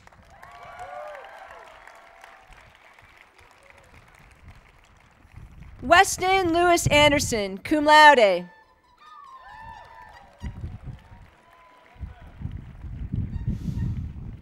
Kedan Makinen Araya, cum laude.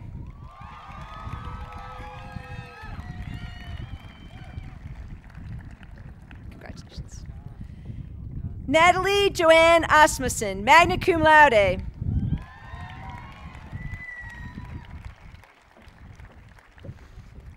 Savannah Louise Agunis.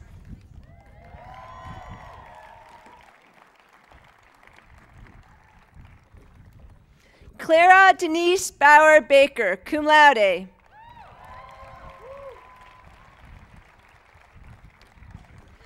Isaac Adedamala Bamboshe, cum laude.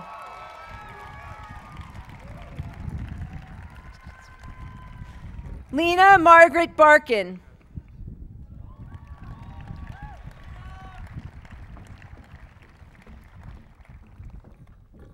Raul Barrera.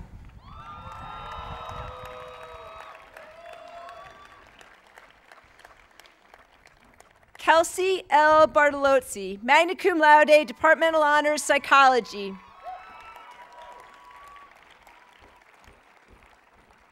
Caleb George Bartelt, cum laude.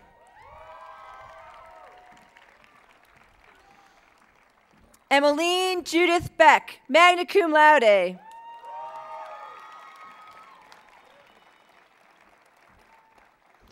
Alacia Billardello.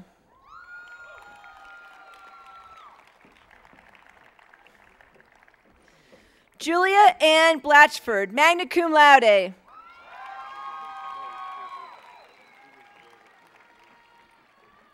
Zachary John Carroll Bach, cum laude.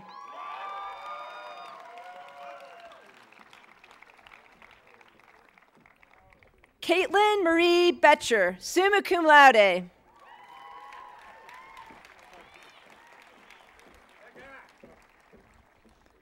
Abigail Ann Bosted, cum laude.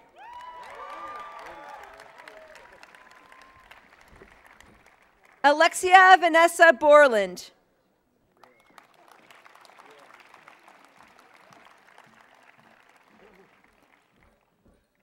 Anthony Michael Bossler.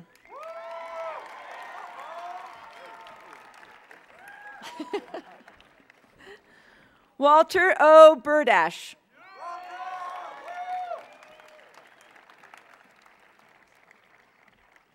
Edward James Boyd.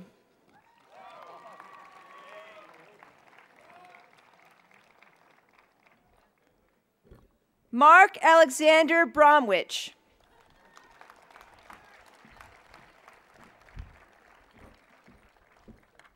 Christina Elizabeth Brown.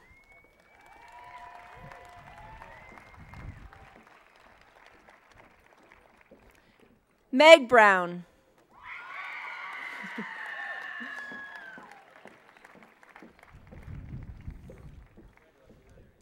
Grace Emily Berghoff.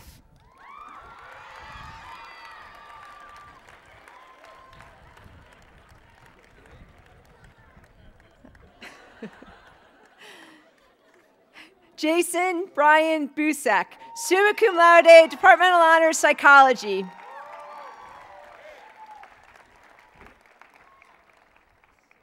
Aaron Scott Busher.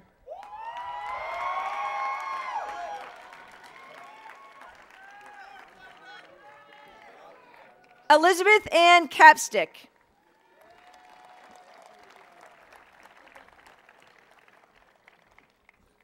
Aaron S. Chambers.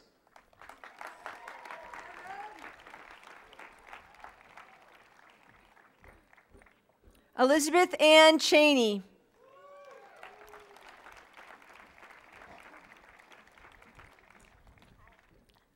Meng Lu Chang, summa cum laude.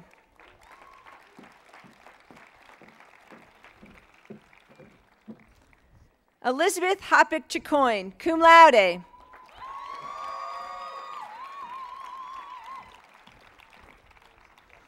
Robert Michael Siborowski.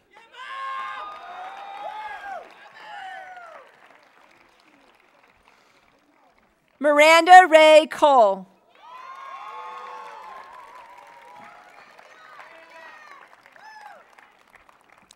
Sarah Olivia Kahn, magna cum laude.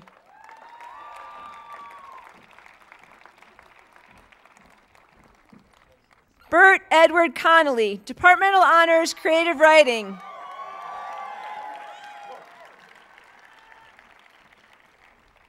Brooke Elizabeth Cooperstein, summa cum laude.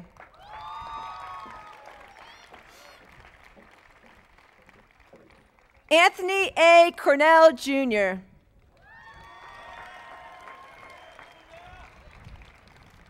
Anthony J. Crivello.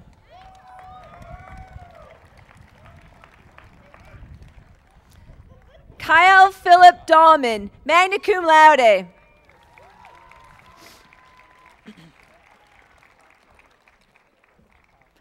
Alex Jamie Davenport.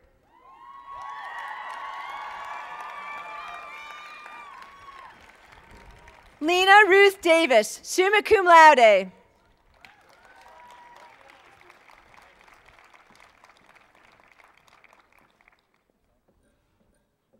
Caitlin Rose Diarujo, summa cum laude, departmental honors, theater arts.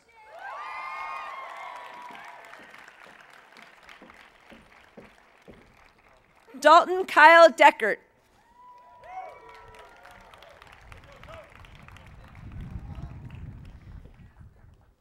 Nofia Sarah Denbaum, magna cum laude, departmental honors, Spanish.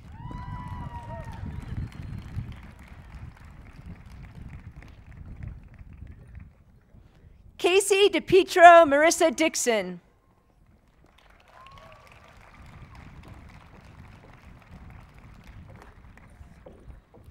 Carol Margaret Dooley.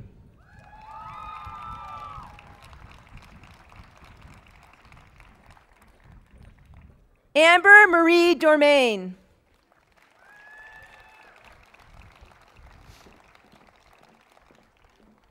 Colleen Marie Doyle, magna cum laude.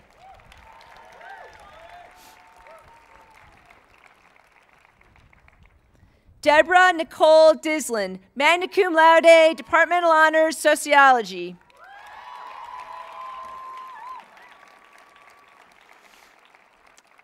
Alexander Gabriel Miller Eby.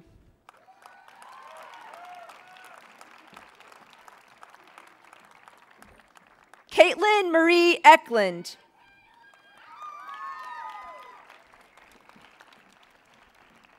Catherine L. Eckstein.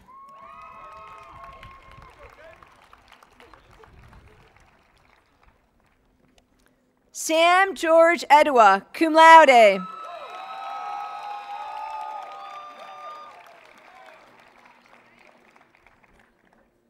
Andrew Lloyd Edwards.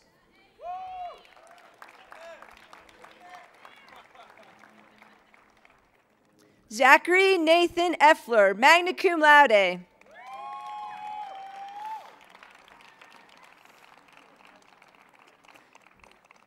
Carolyn Elizabeth Ellis.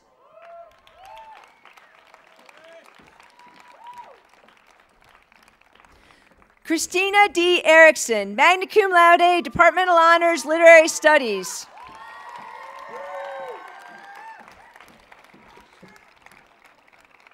Nathaniel Joseph Fan.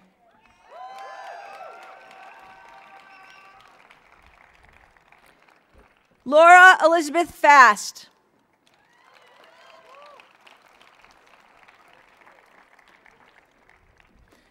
Melissa Ann Fiegel, cum laude.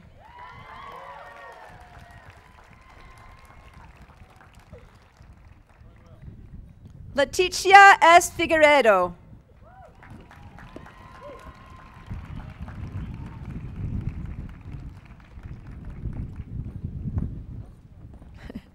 Carla Berenice Figueroa. Magna cum laude. Sorry about that, Carla. Catherine Ann Finman, cum laude.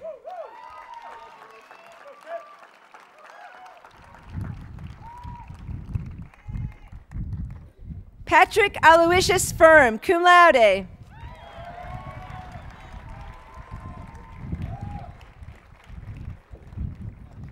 Jake J. Flaherty, cum laude.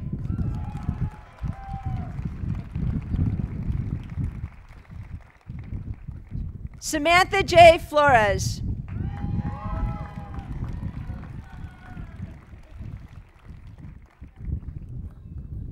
Matthew Thomas Floyd.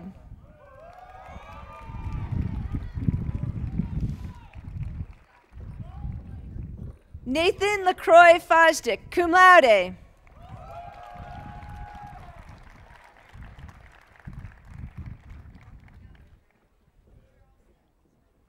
Marlena R. Frowney, summa cum laude, Departmental Honors Psychology.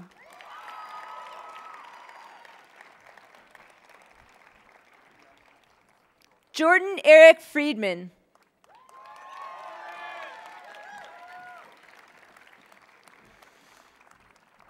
Kelsey Megan Frisbee, magna cum laude.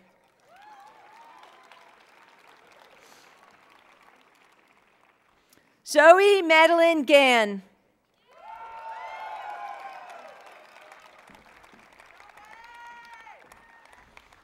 Coleman James Galaretto.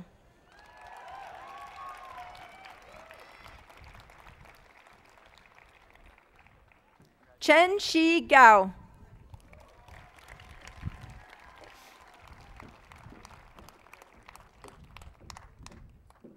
Shi Ji Kao.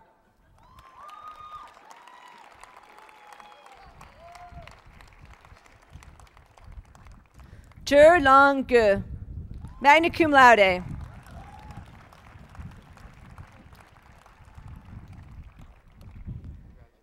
Lee Claire Geyser.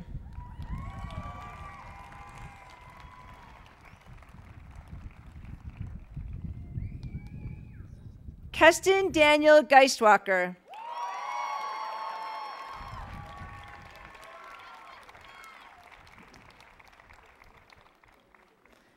Mary Elsa Gittleman, magna cum laude.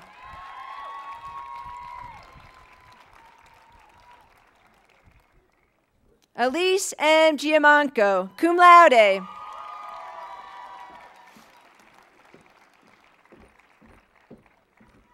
Keller Neely Gibson.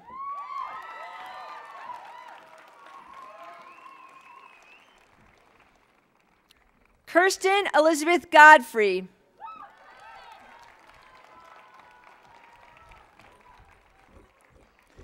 Jacqueline Rachel Goldbach, magna cum laude, Departmental Honors Psychology.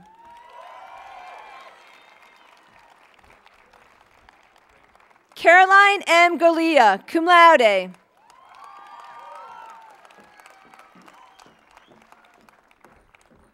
Anton Thomas Graham.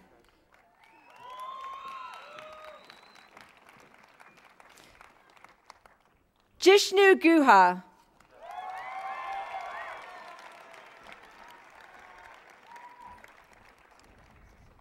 Palmer John Gunderson, summa cum laude, Departmental Honors Philosophy.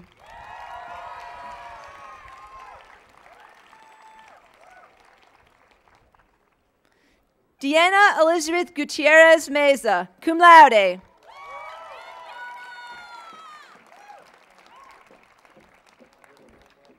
Mary Elizabeth Hahn, magna cum laude, Departmental Honors History. Okay, thank you. Kathleen Ann Hansen, cum laude.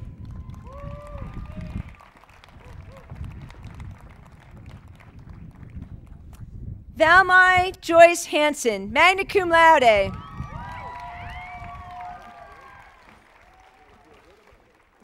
Maura McClarence Harden.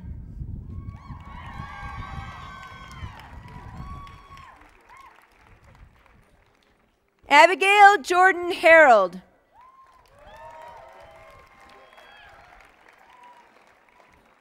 William Russell Harris, magna cum laude, Departmental Honors Literary Studies.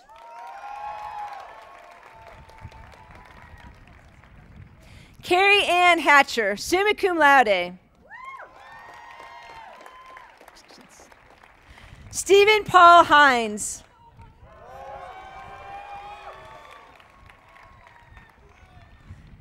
Grant Richard Henriksen.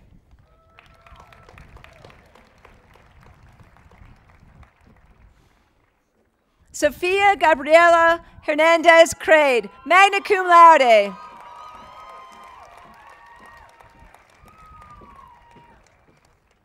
Eva Louise Herndon, summa cum laude.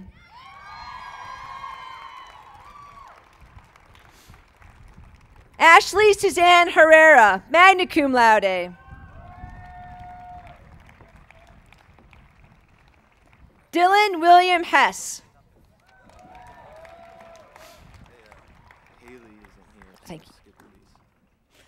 Lisa Grace Homestead, cum laude.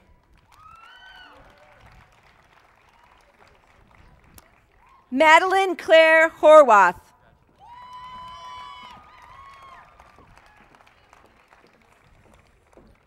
Hannah Virginia Ireland.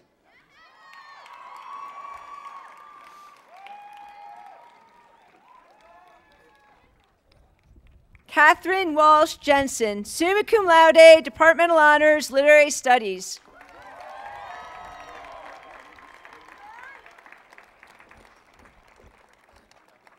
Emily Bundock Johnson, summa cum laude, Departmental Honors, International Relations.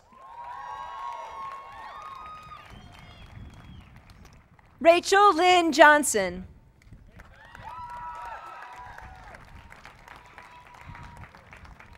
Taylor M. Jones, magna cum laude.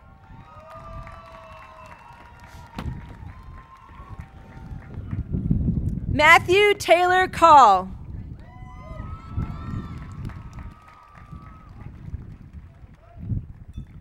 Shu Jia Kang, summa cum laude.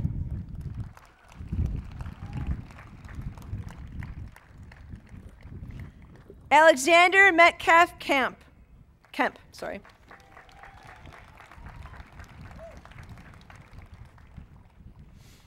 Emily Cattell Queller, summa cum laude.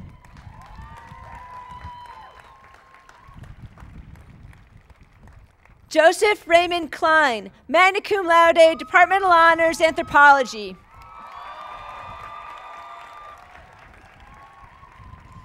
Sarah Ann Naus.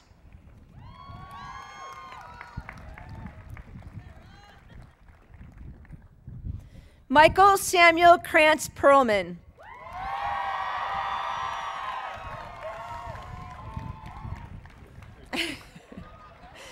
Danielle Elizabeth Kress.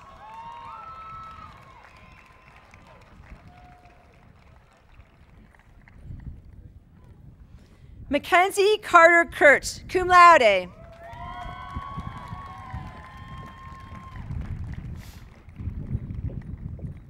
Julia Rose Lasher, summa cum laude, Departmental Honors, History.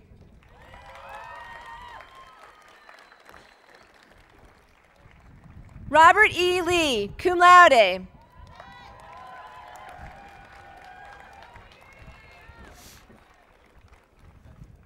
Marley Elizabeth Liebrick Stryker.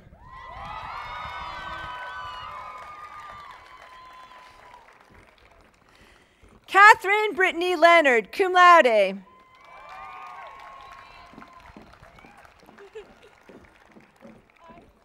Grazia Mariana Lira Campos.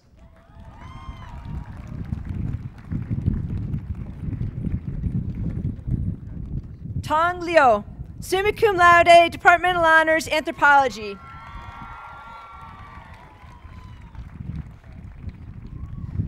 Lucas Ilan Lomans.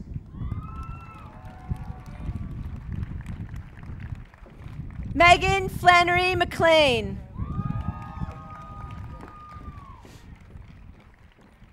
Emily Faith Marino.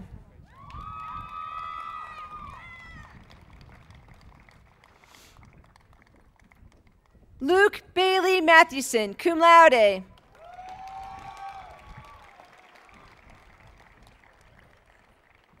Zoe Beatrice Bradley Matthews, magna cum laude, Departmental Honors, History.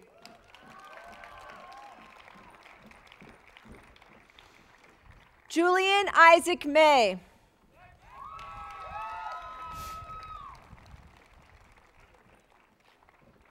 Madison Jarrett MacArthur.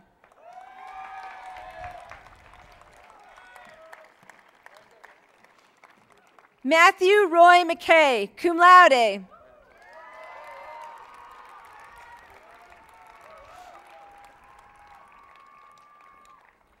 Galen Edward McCready Michael.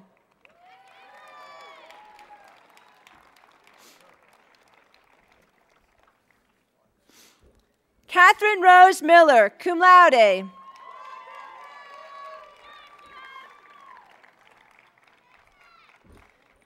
Samuel Ross Miller.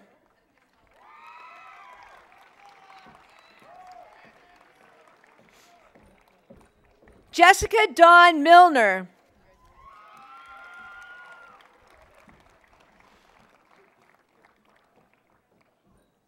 Alice Logue Mitchell, magna cum laude, Departmental Honors History.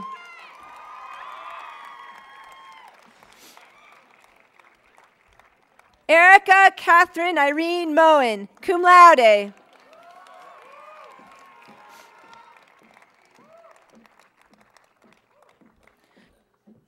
Christina Marie Moore.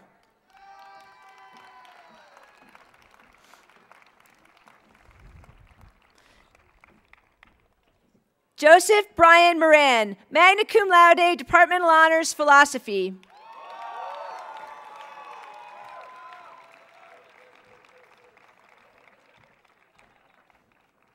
Eric Matthew Marud, cum laude.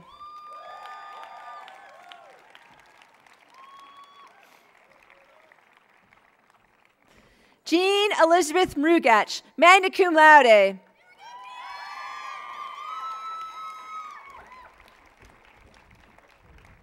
Elizabeth Murphy.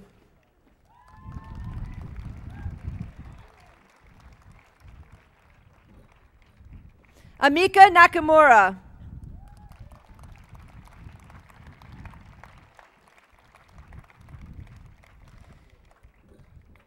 David Bradford Nims.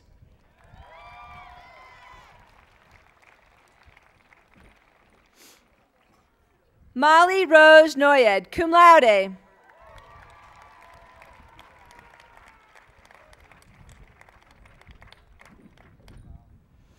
Raquel Emilia Nunez.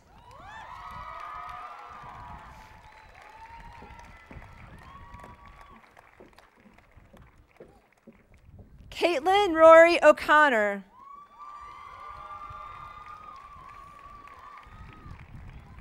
Melanie C. Olson.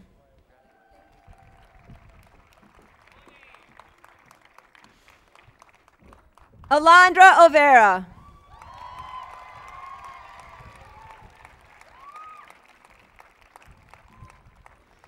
Vanessa Rosario Oriana.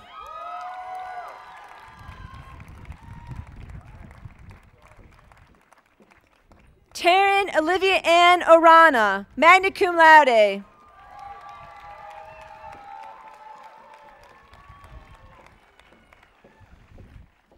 Anna Gabrielle Osornio, cum laude.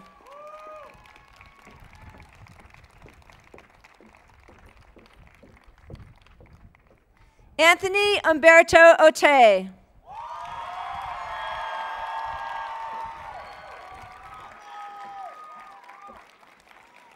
Kate Wellinger Parsons, summa cum laude, Departmental Honors, Education and Youth Studies.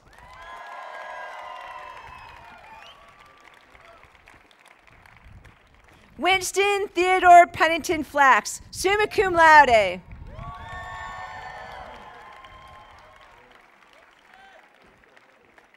Adrian S. Perez, summa cum laude.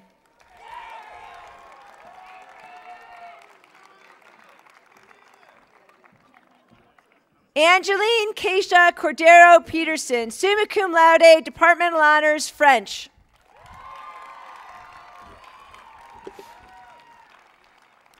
Kenan Lee Peterson.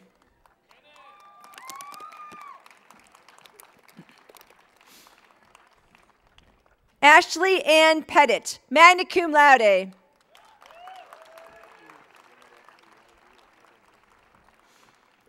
Lily Rafaela Philpott, magna cum laude, Departmental Honors, Creative Writing.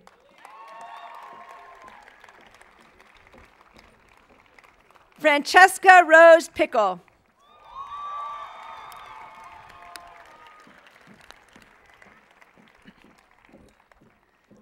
Stephen David Prohaska, magna cum laude, Departmental Honors, Psychology.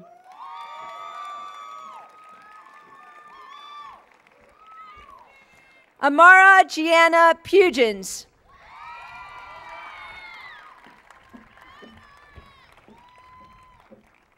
Paramita Siswari Putri, magna cum laude.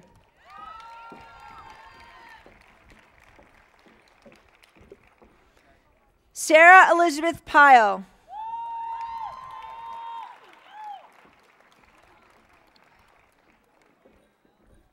Claire E. Quigley, cum laude.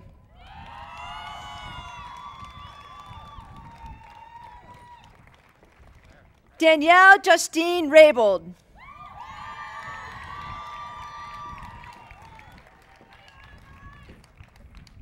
Anthony Lewis Racine.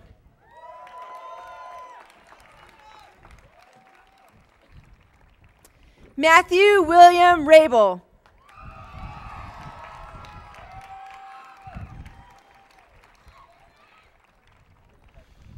Khwaja Mahmoudor Rahman, magna cum laude.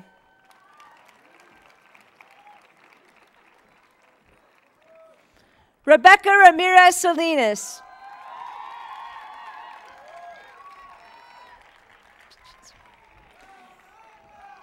Philip E. Ramsbottom, magna cum laude.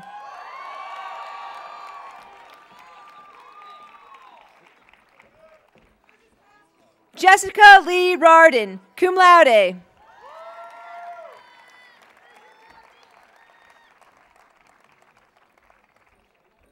Paul Thomas Remington.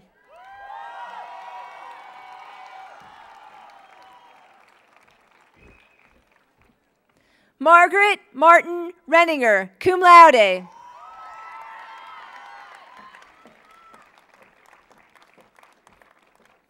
Brian Reuben Robbins.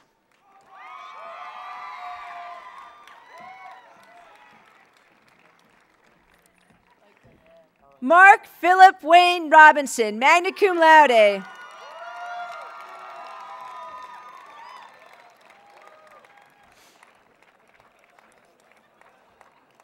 Ashley Marie Rosenbaum.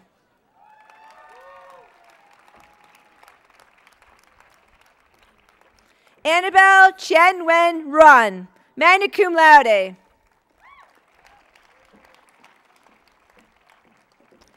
Matthew Edward John Ruddle, summa cum laude. And this is being awarded in absentia because Josie finally went into labor. So I think big day for the Ruddle and Inaldo household. Abigail Allison Rue, cum laude.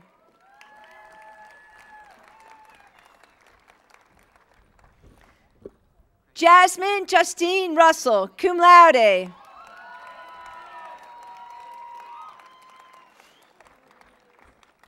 Elizabeth Sarah Sachs.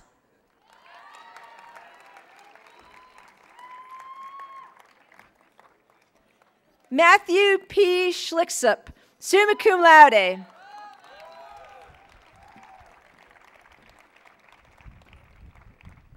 Miles Elliott Schneider.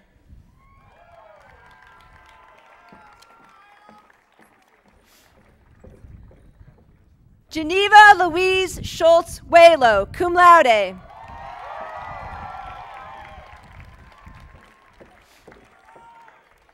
Kyle Christopher Schwab.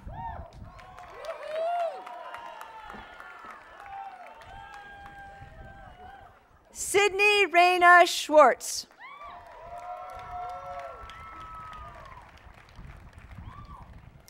Kritika Seth.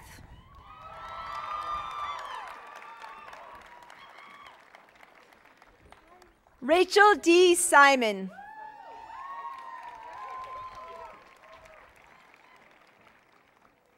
Carolyn Ann Smith.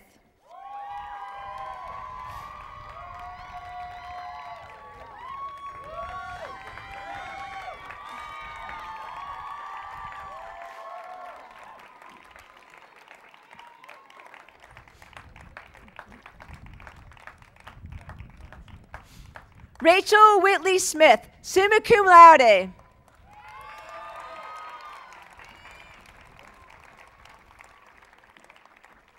Turner Benjamin Smith.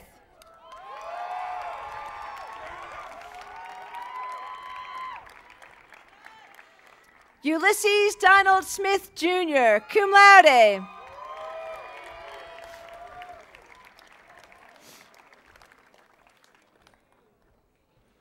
Simone Caroline Stadler, summa cum laude, Departmental Honors, Theater Arts.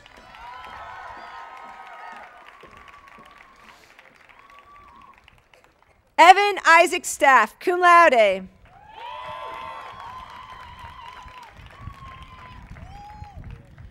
Richard Thomas Steffensmeyer.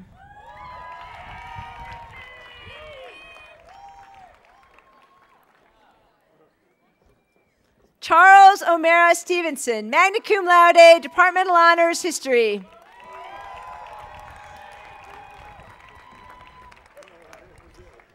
Jonathan Alexander Stone.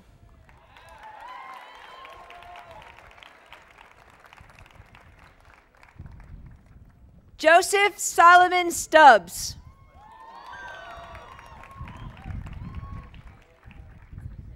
Camden Ann Stubbe.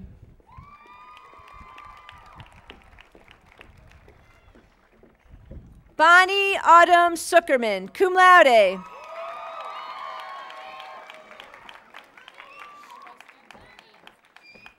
Maxwell Krause Suman.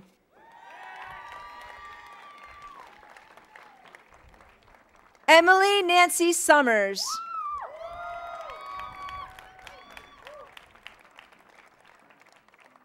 Aaron Atticus Svarlian, magna cum laude.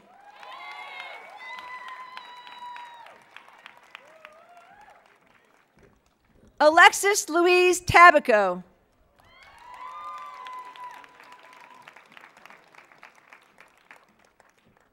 Karen C. Tan, summa cum laude.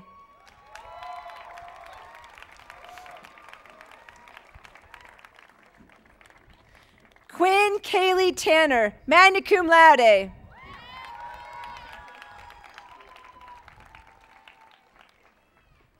Adriana Catalina Terrones, cum laude, Departmental Honors, Sociology.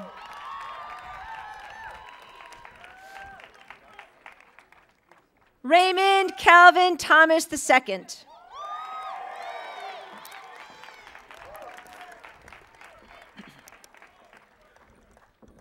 Michael Lewis Thompson, magna cum laude.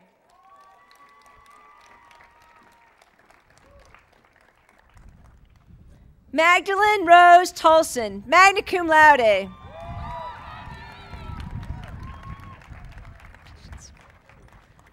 Gentry Lou Tran.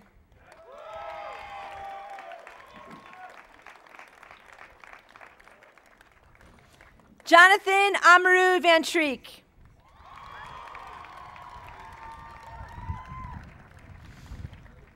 Natalie Louise Velke.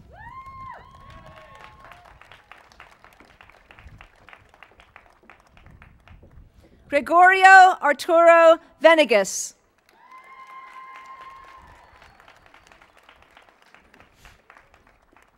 Alicia Voicest.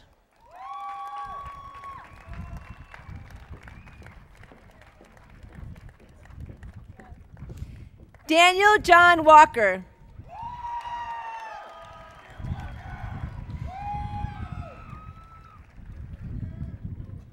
Hannah Desmond Warren, cum laude.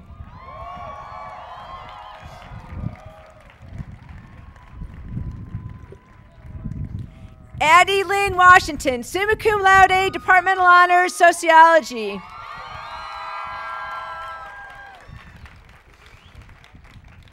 Lillian M. Watkins, magna cum laude.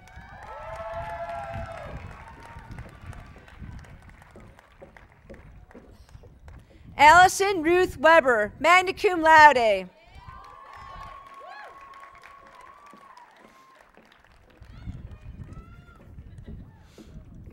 Mackenzie Ann Weeks, magna cum laude, Departmental Honors, History.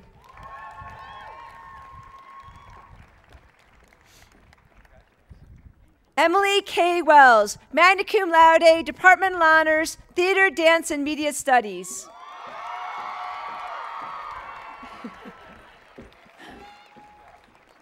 Molly Ann Wells, summa cum laude, Departmental Honors, Psychology.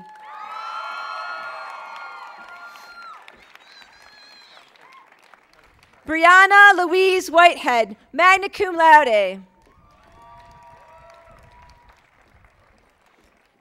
Jacob Richard Wirt, magna cum laude, Departmental Honors, Russian.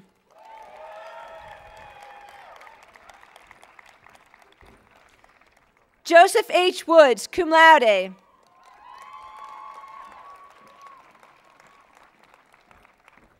Yeah, Shu.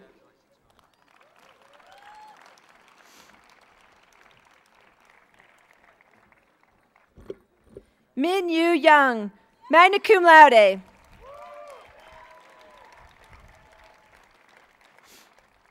Malcolm Edward David Yates, magna cum laude, Departmental Honors, Spanish.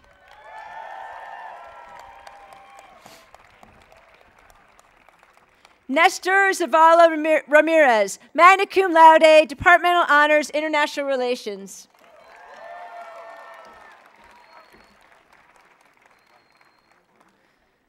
Cleo Kun Zhang, summa cum laude, Departmental Honors, International Relations.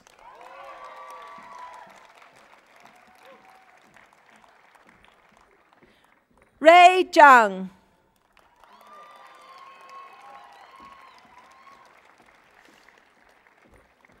Anthony Yuan Zhong.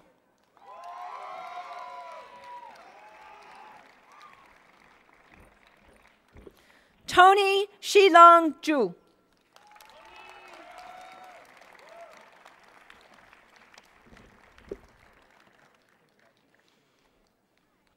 Mr. President, I next have the honor to present the candidates for the degree of Bachelor of Science. You're already lined up, right? Good. A candidate who attains the highest scholastic standing during 4 years of work at Beloit College is selected to represent the group and to receive a hood in recognition of this achievement. By action of the appropriate authorities and with the approval of the faculty and the Board of Trustees, the candidate so chosen to represent the candidates for the degree of Bachelor of Science at this 163rd commencement exercise is Jianing Xu from Shanghai, China, whose degree is awarded summa cum laude. Will the candidate please come forward?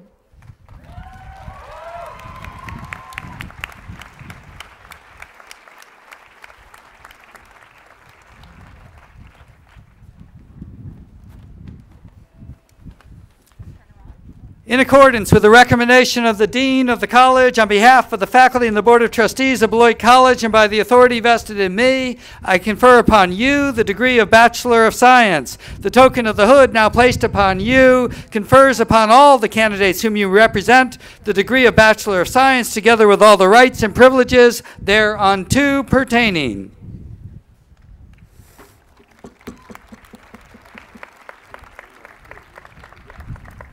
Raksha Srinath Ashlesha.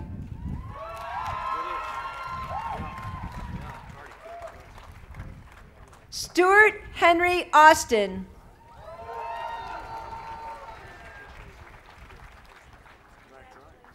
Lauren Elizabeth Bentley.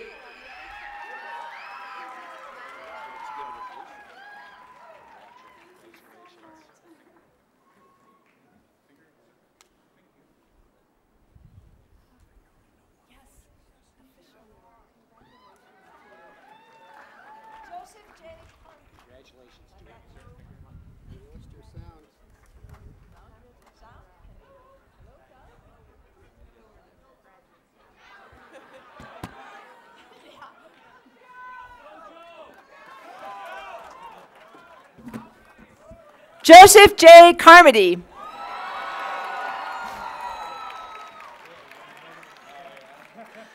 Andrea Whitney Clark, cum laude, Departmental Honors, Physics.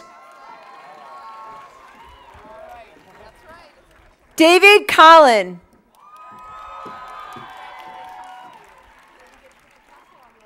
Michael James Collis. Richard Martin Cotter, cum laude.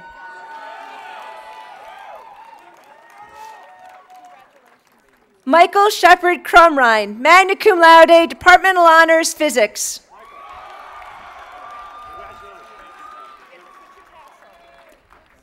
Eleanor Quinn Daniels, magna cum laude, departmental honors, biology.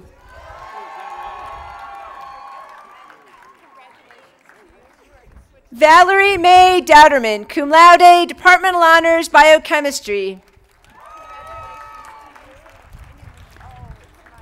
Thomas Hyson Davis. Edward Samuel Folk.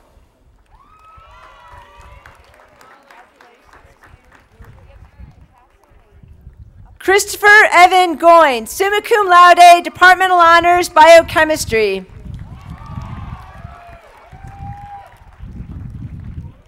Grace Elizabeth Graham, magna cum laude, departmental honors, geology.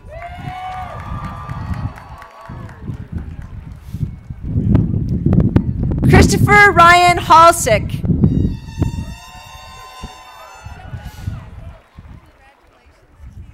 Maureen Catherine Hansel.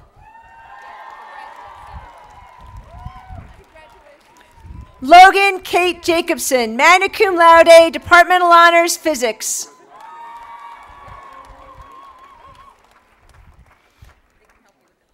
Grace Estelle Kellogg, magna cum laude, departmental honors, chemistry.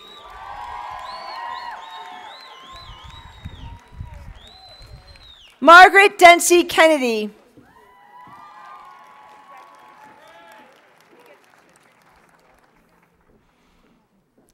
Kelsey Aubrey Kettlehut, magna cum laude.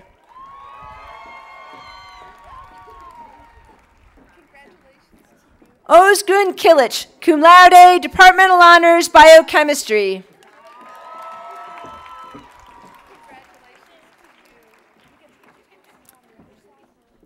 Michelle Rose Koenig, cum laude.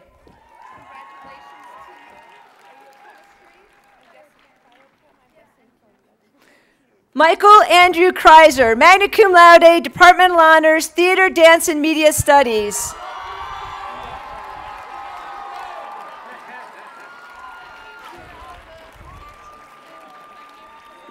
William Jared Cassander.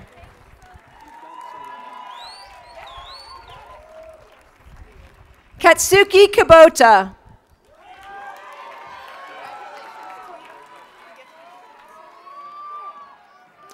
Joseph Launick, summa cum laude, departmental honors, biochemistry.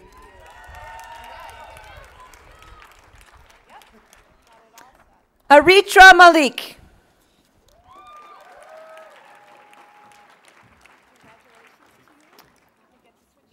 Andrew Charles May. Christina R. Mikulka, magna cum laude, departmental honors, biology.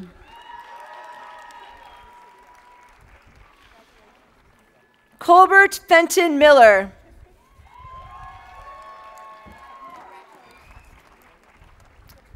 Christopher Allen Nakamoto, cum laude, departmental honors, chemistry.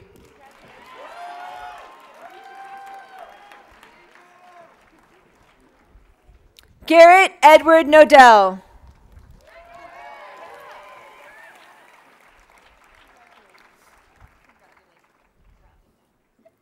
Ashley Yvonne Ogando.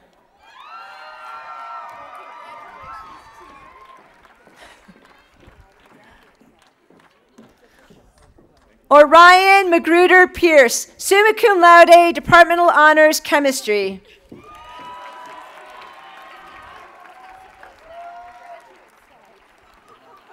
Stephen Edward Porter.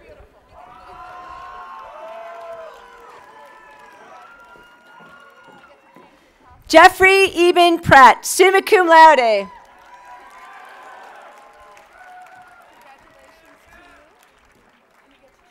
Justine Grace Ringberg.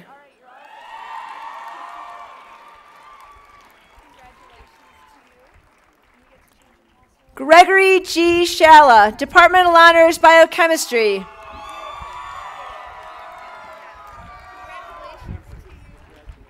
Daryl E. Scott, Jr.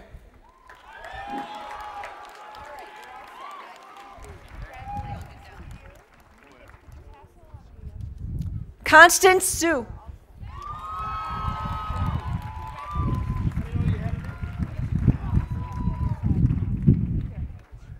Rachel Alyssa Scoza.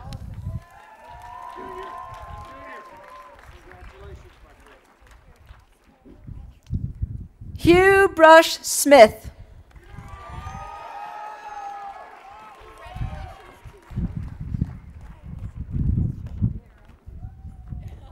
Helena Rose Tiedman, summa cum laude, Departmental Honors, Geology and Political Science.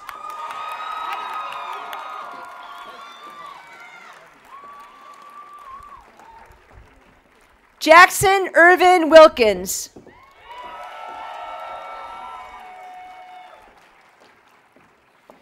Catherine Grace Wolf, magna cum laude, Departmental Honors, Biology.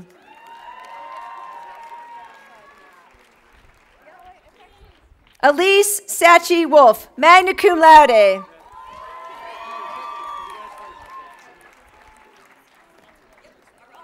Jillian Louise Wolf.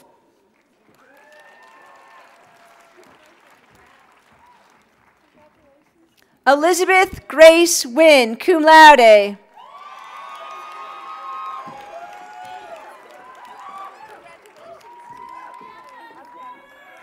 Lynn Young, summa cum laude.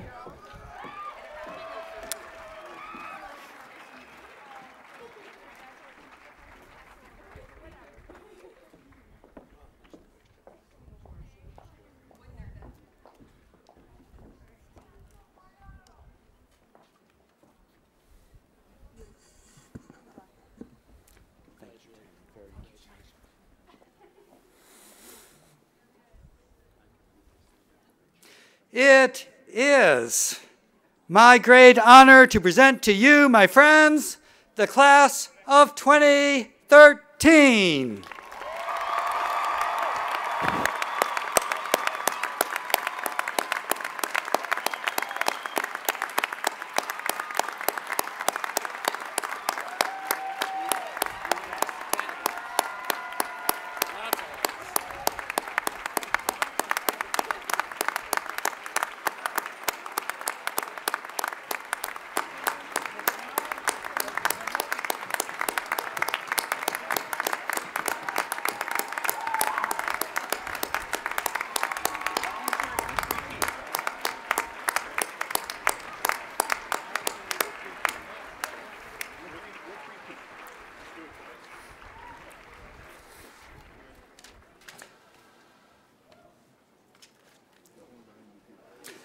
We need to thank and are grateful for the dedicated and professional work of our maintenance, housekeeping, food, and ground staff who are responsible for making the campus as welcoming and beautiful as it is.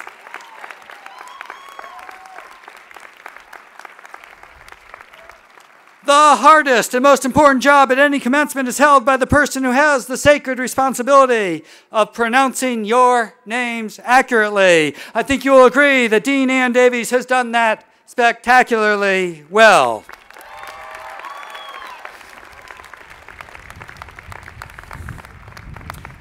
I wonder if the graduating class of 2013 will take a moment to look around you and, if possible, find your family. They have come from around the region and around the country, and marvelously from around the world. They have come to celebrate you. But as much as today is about you, you would not have gotten to this point were it not for them. I hope you'll also join me in taking a moment, a very loud and heartfelt moment, to thank them.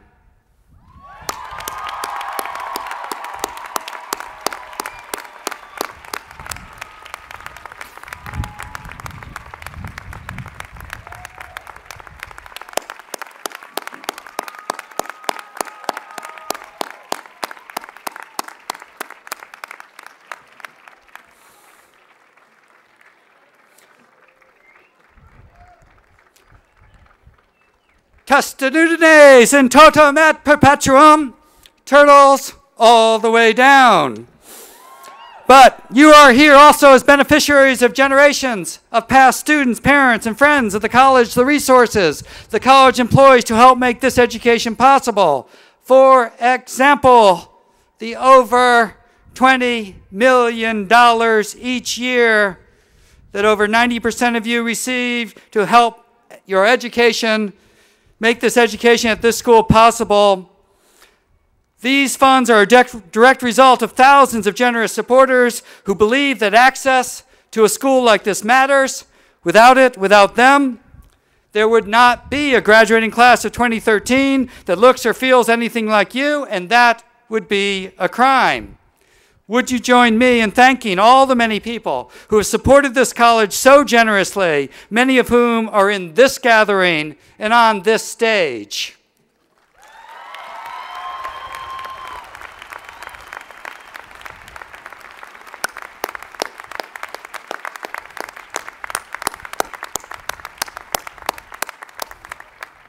Testudines in totum et perpetuum, turtles all the way down. Now, take a look at the faculty and staff who are here today. If you asked any one of them what it is that keeps them working at Beloit College, they would answer without any hesitation that it is you.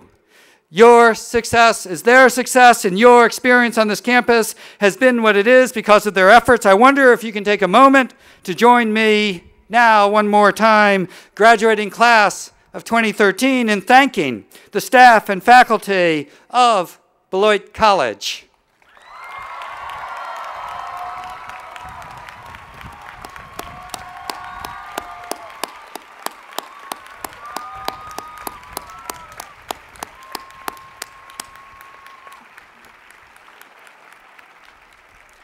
Testudines in totum et perpetuum, turtles all the way down.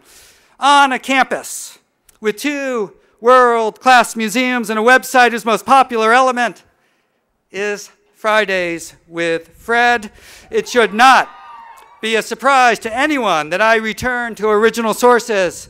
Kelsey, can I borrow from you one more time? Of course I can. Kelsey writes, "It's hard to narrow my experiences at Beloit into just a few lessons that I've learned. Beloit has changed me completely as a person in more ways than I can even begin to explain." And Joe, picking only a few things to represent my entire education at Beloit, feels wrong, insufficient. It would have been easier if you had asked me to pick 2 things I didn't learn.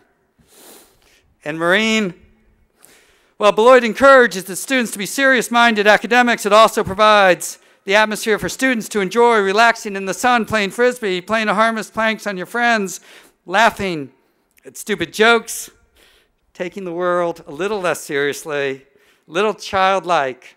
Imagination can always help. I'm glad I went to a college in a place surrounded by people who get as excited by being able to pet a dog as I do. And Alice, I can say without a doubt that my days at Beloit have been the best of my life. I have cried and screamed and shouted in triumph, have made memories worth a lifetime, and have worked towards achieving my dreams. I will always be grateful to Beloit. And back to Joe. People who say that the liberal arts don't teach you practical skills are either doing it wrong or just talking from a point of no direct experience. I've learned how to write grants, author official reports, statistically analyze data, conduct interviews for any purpose, speak another language at near fluency, and read the scripts of 2 other dead ones, conduct official correspondence, use digital microscopy, culture laboratory samples, design my own lab equipment, cook amazing food on the cheap, design effective print materials, mobilize a protest, handle ancient objects in museums, how to balance a full course load with 2 side jobs and a fulfilling social life, plant and tend a garden, critically analyze the media, and yes, how to format a bibliography in 3 different styles by heart. And coming up with those took about 2 minutes. So, Joe, maybe that is exactly what we mean when we say you are Beloitish. Maybe Nora Anderson and Mia Alcorn and Claire Alcher's faces shine particularly Beloitish when they choreograph and perform their glorious dance, and maybe Timothy Turtle's voice resonates Beloitish, and maybe we see things more Beloitishly whenever we catch a glimpse of Michael Kreiser rocking his way across campus between the Science Center, Nice Theater, or witness Liz Chicoine's waltz from friend to friend on her path to medical school, and who is immune from catching Beloitish fever whenever they bump into Isaac Bambochet, and who doesn't run into Isaac about 4 times a day? How many there are you, Isaac? And when has your world not been sharpened, leavened, and maybe turned topsy-turvy by a Beloitish question from Carla Figueroa? And who possesses a deeper Beloitish soul than Kate Parsons, unless it is Miranda Cole? And how Beloitish to know that every time Matt McKay leaps into the water hurdle while steeplechasing, he is avoiding the goldfish he and his teammates have put there. And how much more Beloitish are we because of Shea Shui Gao's impossibly generous and uplifting spirit, whose curiosity, intelligence, and imagination has ever been more fully engaged than Kadan Araya's? And has there ever been a more proudly Beloitish moment in time than Alex Davenport's gracious words at the senior gala on Thursday evening? And so on. And so on. Beloit College will surprise you. It has long been doing the important work of producing some of the country's leading thinkers and problem solvers. So it has been, and so it is. The value proposition of this college is embodied so gorgeously, embodied in my friends in front of me.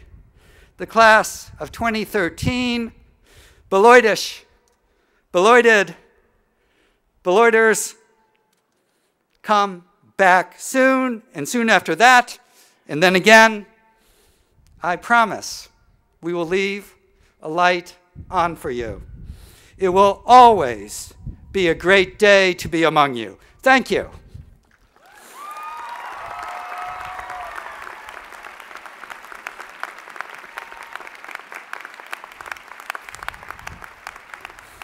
I invite this class to stand and participate in one last Beloit tradition. The faculty and staff will follow the platform party out on the recessional. They will then create one last gauntlet through which you must pass.